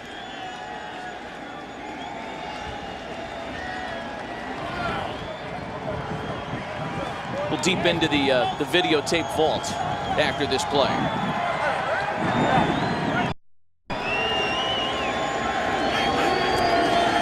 Here's Delhomme out of the shotgun now. Almost picked off again. Boy, it's just getting tough. Who knew that Derek Brooks had a golf game? I'm an avid golfer. My handicap is as high as the bet. It could be real low, it could be real high. This club went around when Ben Hogan was playing. More importantly, I enjoy going out there playing golf. It's one of the very few times I get a chance to relax. I like the line. His handicap is as high to bet, not as in free to bet, but T-O-B-E-T. Yeah, to bet. Whatever the wager requires. I think he scares the golf ball just with his voice. 5.5 minutes remain, 3rd and 10 for Delhomme. just trying to polish up this afternoon. That one incomplete. In the direction of Dwayne Jarrett. Second header coming up on Fox. Again, the Cowboys visiting the Arizona Cardinals. And then after the OT presented by Lowe's, Game 3 of the National League Championship Series, the Phillies and Dodgers, as the series shifts to Los Angeles tonight. Arizona searching for that one big victory that just sort of says, don't forget about us out here in the desert. We're here, and we're going to make some noise. We're going to go after the NFC West Division crown this year. Panthers give this a shot on 4th and 10. Why not? Plenty of time for Jake. And no flags, as Steve Smith was the intended target. Well, that was the little guy, Elbert Mack, out there on the coverage. The smallest guy on the field. They're raving about his coverage ability. And that's about as sticky as it gets against a talent like Steve Smith. Tuesday on Fox, don't miss an all-new episode of the most talked about new series of the season, Fringe, presented with limited commercials. Imagine the possibilities this Tuesday at 9/8 Central, right after an all-new House, only on Fox. Viewer discretion is advised. You know, I'll be curious in watching that Arizona-Dallas game as Tampa Bay takes over on downs. If Cowboy fans who travel so magnificently in that series, that every year when the Cowboys play in Phoenix, there are a bunch of people with stars on their hats. And I'll be curious how that looks in the new stadium down there in Glendale. Well, Jeff, it was interesting because Kurt Warner kind of made that public announcement today. Don't sell your tickets to the Cowboy fans out there. We need you in our building supporting our team. And sometimes the players have to, rattle the fans just a little bit to let them know about it and what they mean to the team. Well, this crowd here sold out, has thinned a little bit as the Bucs appear to have this one well in hand. Of course, no baseball for their Rays today as that series shifts to Boston. What a weekend for Tampa sport fans. The hand is to Michael Bennett with flags down, and Bennett stopped for a loss of a couple of yards. Who will be more celebrated this weekend, Ava Longoria or Jeff Garcia? Ah, that's nice, huh? Did you ever think that'd be talked about here? No. Offside, number 92, defense, 5-yard penalty. Repeat, second down. Well, Damian Lewis, who has been on the field seemingly all afternoon. You see Julius Peppers, who was involved there as well. Well, they don't have much time to lick their wounds because they've got the high-flying New Orleans Saints with Drew Brees coming to their house next weekend. The Saints are getting Shockey back up in the lineup. Marcus Colston coming back from a thumb injury. So that defense that has been bewildered today on the field an awful long time has got to get back up for the challenge. Time winding down in New Orleans, where the Saints have a 34-3 lead on the Raiders. See who's next in Al Davis's crosshairs as Michael Bennett rushes for a gain of 2. We talked about John Fox yesterday, and we said on that chapter and verse that Al Davis read a couple of weeks ago when he fired Lane Kiffin, that his name wasn't mentioned because he did call a lot of people that have come through the Raider organization and blame them. Yeah, one of the more surreal moments in the league this year for sure. 3rd and 1 now. And as the Bucs continue this drive, are you surprised that Garcia is still out there? I am because, here's a guy that's still coming back from injury. Obviously a good performance here today. But, Luke McCown is the second guy up here today. Let him get in there. His brother, Josh McCown, on the other side today. All their kids, all 6 kids are here today. John Gruden might think about, just letting him take some snaps. We've seen how important a backup quarterback is to Tampa under John Gruden. We get him some of those reps. And there still is time for that. And you and I have spent a lot of time talking about Jeff Garcia and how he makes the offense go a little differently. But the McCown brothers are a story. Of course, Luke, who hasn't played this year, and Josh, they're lining up as adversaries in a regular season game for the first time in their careers here today. How about the places Josh has been around the league? He's been to Arizona, been to Detroit, been to Oakland, been to Miami. I mean, he sort of has seen the bottom rung of this league. Now at Carolina and playing backup rather than trying to win the role, backing up Jake right now, probably a better career move at this point. Well, Josh Bidwell on to punt it away. You know, we have not talked a lot about Brian Griese, who played well when he was entrusted with the starting quarterback duties. And won his first 3 starts as the starter. I was watching him in practice, though, the right shoulder injury that he suffered last week by a hit by Champ Bailey. I mean, he was throwing all of his passes the other day with his left hand. It looked like bad ball toss going on. You know, baseball thing, you know, you got that ball toss going, yeah. But it wasn't, the ball didn't travel a long ways. Inside of 3 minutes remaining as Josh Bidwell's on to punt it away. Mark Jones from the 15. Sandwiched at the 22-yard line. Michael Clayton in on the special teams hit for Tampa. Oh, we've seen a lot from the special teams of Tampa today. Offensive Tampa today. And a nice hug from special teams coach there. There is one early final in the NFL as New Orleans has, quote, hung on to defeat the Raiders 34-3. And time permitting, we will send our audience to what's turned into a good one between St. Louis and Washington, where the Redskins have a 17-16 lead. 3.5 minutes left in the fourth quarter, and another vicious hit. Quincy Black and Will Allen combining on the stop. I think if you just left the statistics out of this game, Matt, and just looked at the big hits in the game, Tampa would overwhelmingly win that right there, just with the hits that they've delivered in all phases of this game, and that's partly why they have this commanding lead. Dalome's pass incomplete, intended for Jonathan Stewart. Let's send you to Kurt Menefee for. Well, the Redskins have been a fourth-quarter team all year. Today, down in the fourth quarter, the Rams, they give it to Clinton Portis, and he takes it in, giving Washington a 17-16 lead. 3:47 left to go. If there's time, we'll take you to that game when yours is done.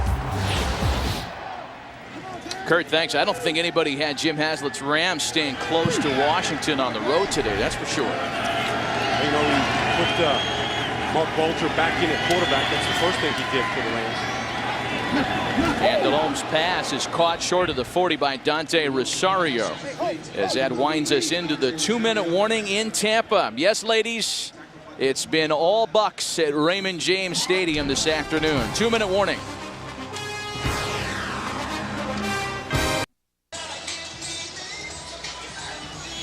Two minutes left in the fourth quarter. Tampa Bay in control, 27-3 Bucs. And the Bucs are on the verge of forcing quite the logjam atop the NFC South. Again, New Orleans a winner at home. Atlanta on top of Chicago 19-3 with under a minute left. Under 2 minutes left, that is. As Dalome's pass is completed midfield. Mark Jones on the reception for Carolina. Game summary: it started out 7-0 Tampa after a blocked punt and subsequent touchdown return. Jeff Garcia has taken control, and on the other side, Jake Delhomme and the Carolina offense, the passing attack in particular, has really sputtered today. 3 interceptions by Delhomme. Short pass caught by Dante Rosario. So let's take a look at the South, Baldy, and with all this log jamming occurring, this was at the start of play. Give New Orleans the win to make them 3-3. And again, we're on the verge of a 3-way tie at the top. Well, and you'd have to put Tampa in first place at 4-2 right now because they beat Carolina and beat Atlanta. In fact, the interesting Williams has the catch. Interesting thing about that Chicago-Atlanta game being played right now, with 2 losses, and both their losses, Chicago and Atlanta, came against these 2 teams, Carolina and Tampa. Today's game is being produced by Bob Stenner, directed by Sandy Grossman. The associate directors Neil Gallo, broadcast associate Mark Schaefer.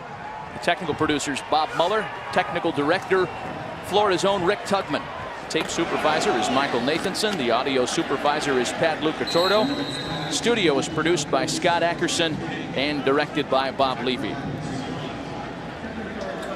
What did Jake tell us yesterday, Matt? He said, if you think you're good in this league, you'll be embarrassed that week. And they were I don't know if John Fox, I know John didn't take the week off. He was extremely worried about this game, you know, coming off a blowout win against Kansas City last week, shutting down a good runner in Larry Johnson, and come in today. And from the beginning, this team got it taken to him by Tampa. Yeah, I don't think any of the pundits who may have been saying it might be reporting about it tonight.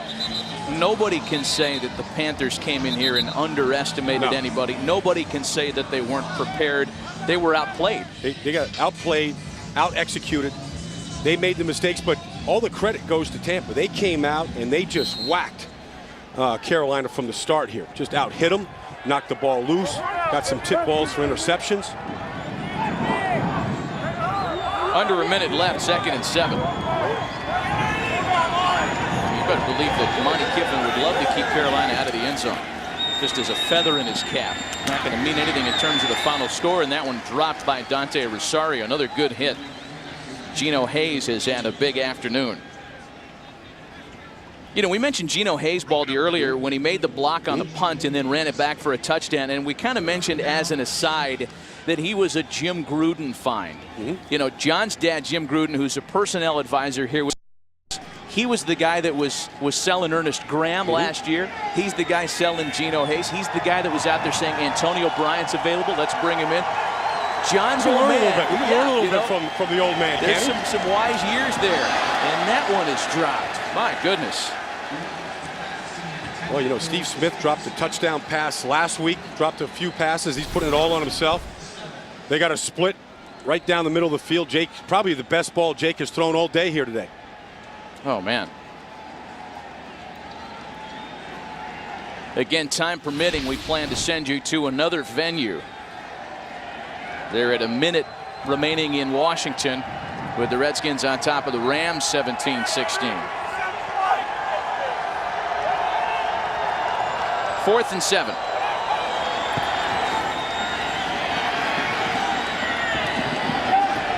And once again, the Panthers will turn it over on down.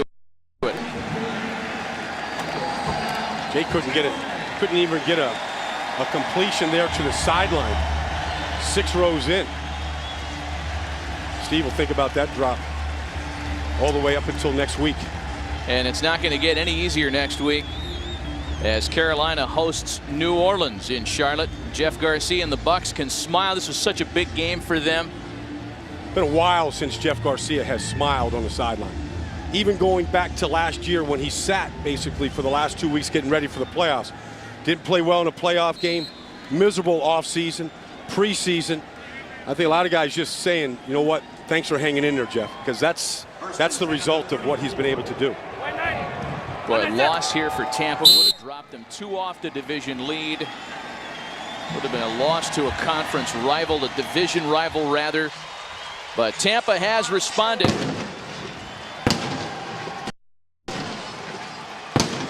Cannon fire in the end zone here at Raymond James Stadium, a good thing for the Tampa faithful. Buccaneers, thank you all for joining us here this afternoon.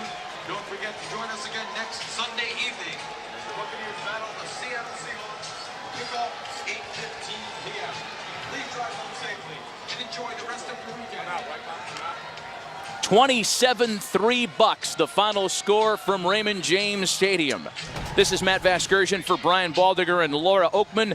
So long from Tampa, where once again the final score was Bucs 27, Panthers 3.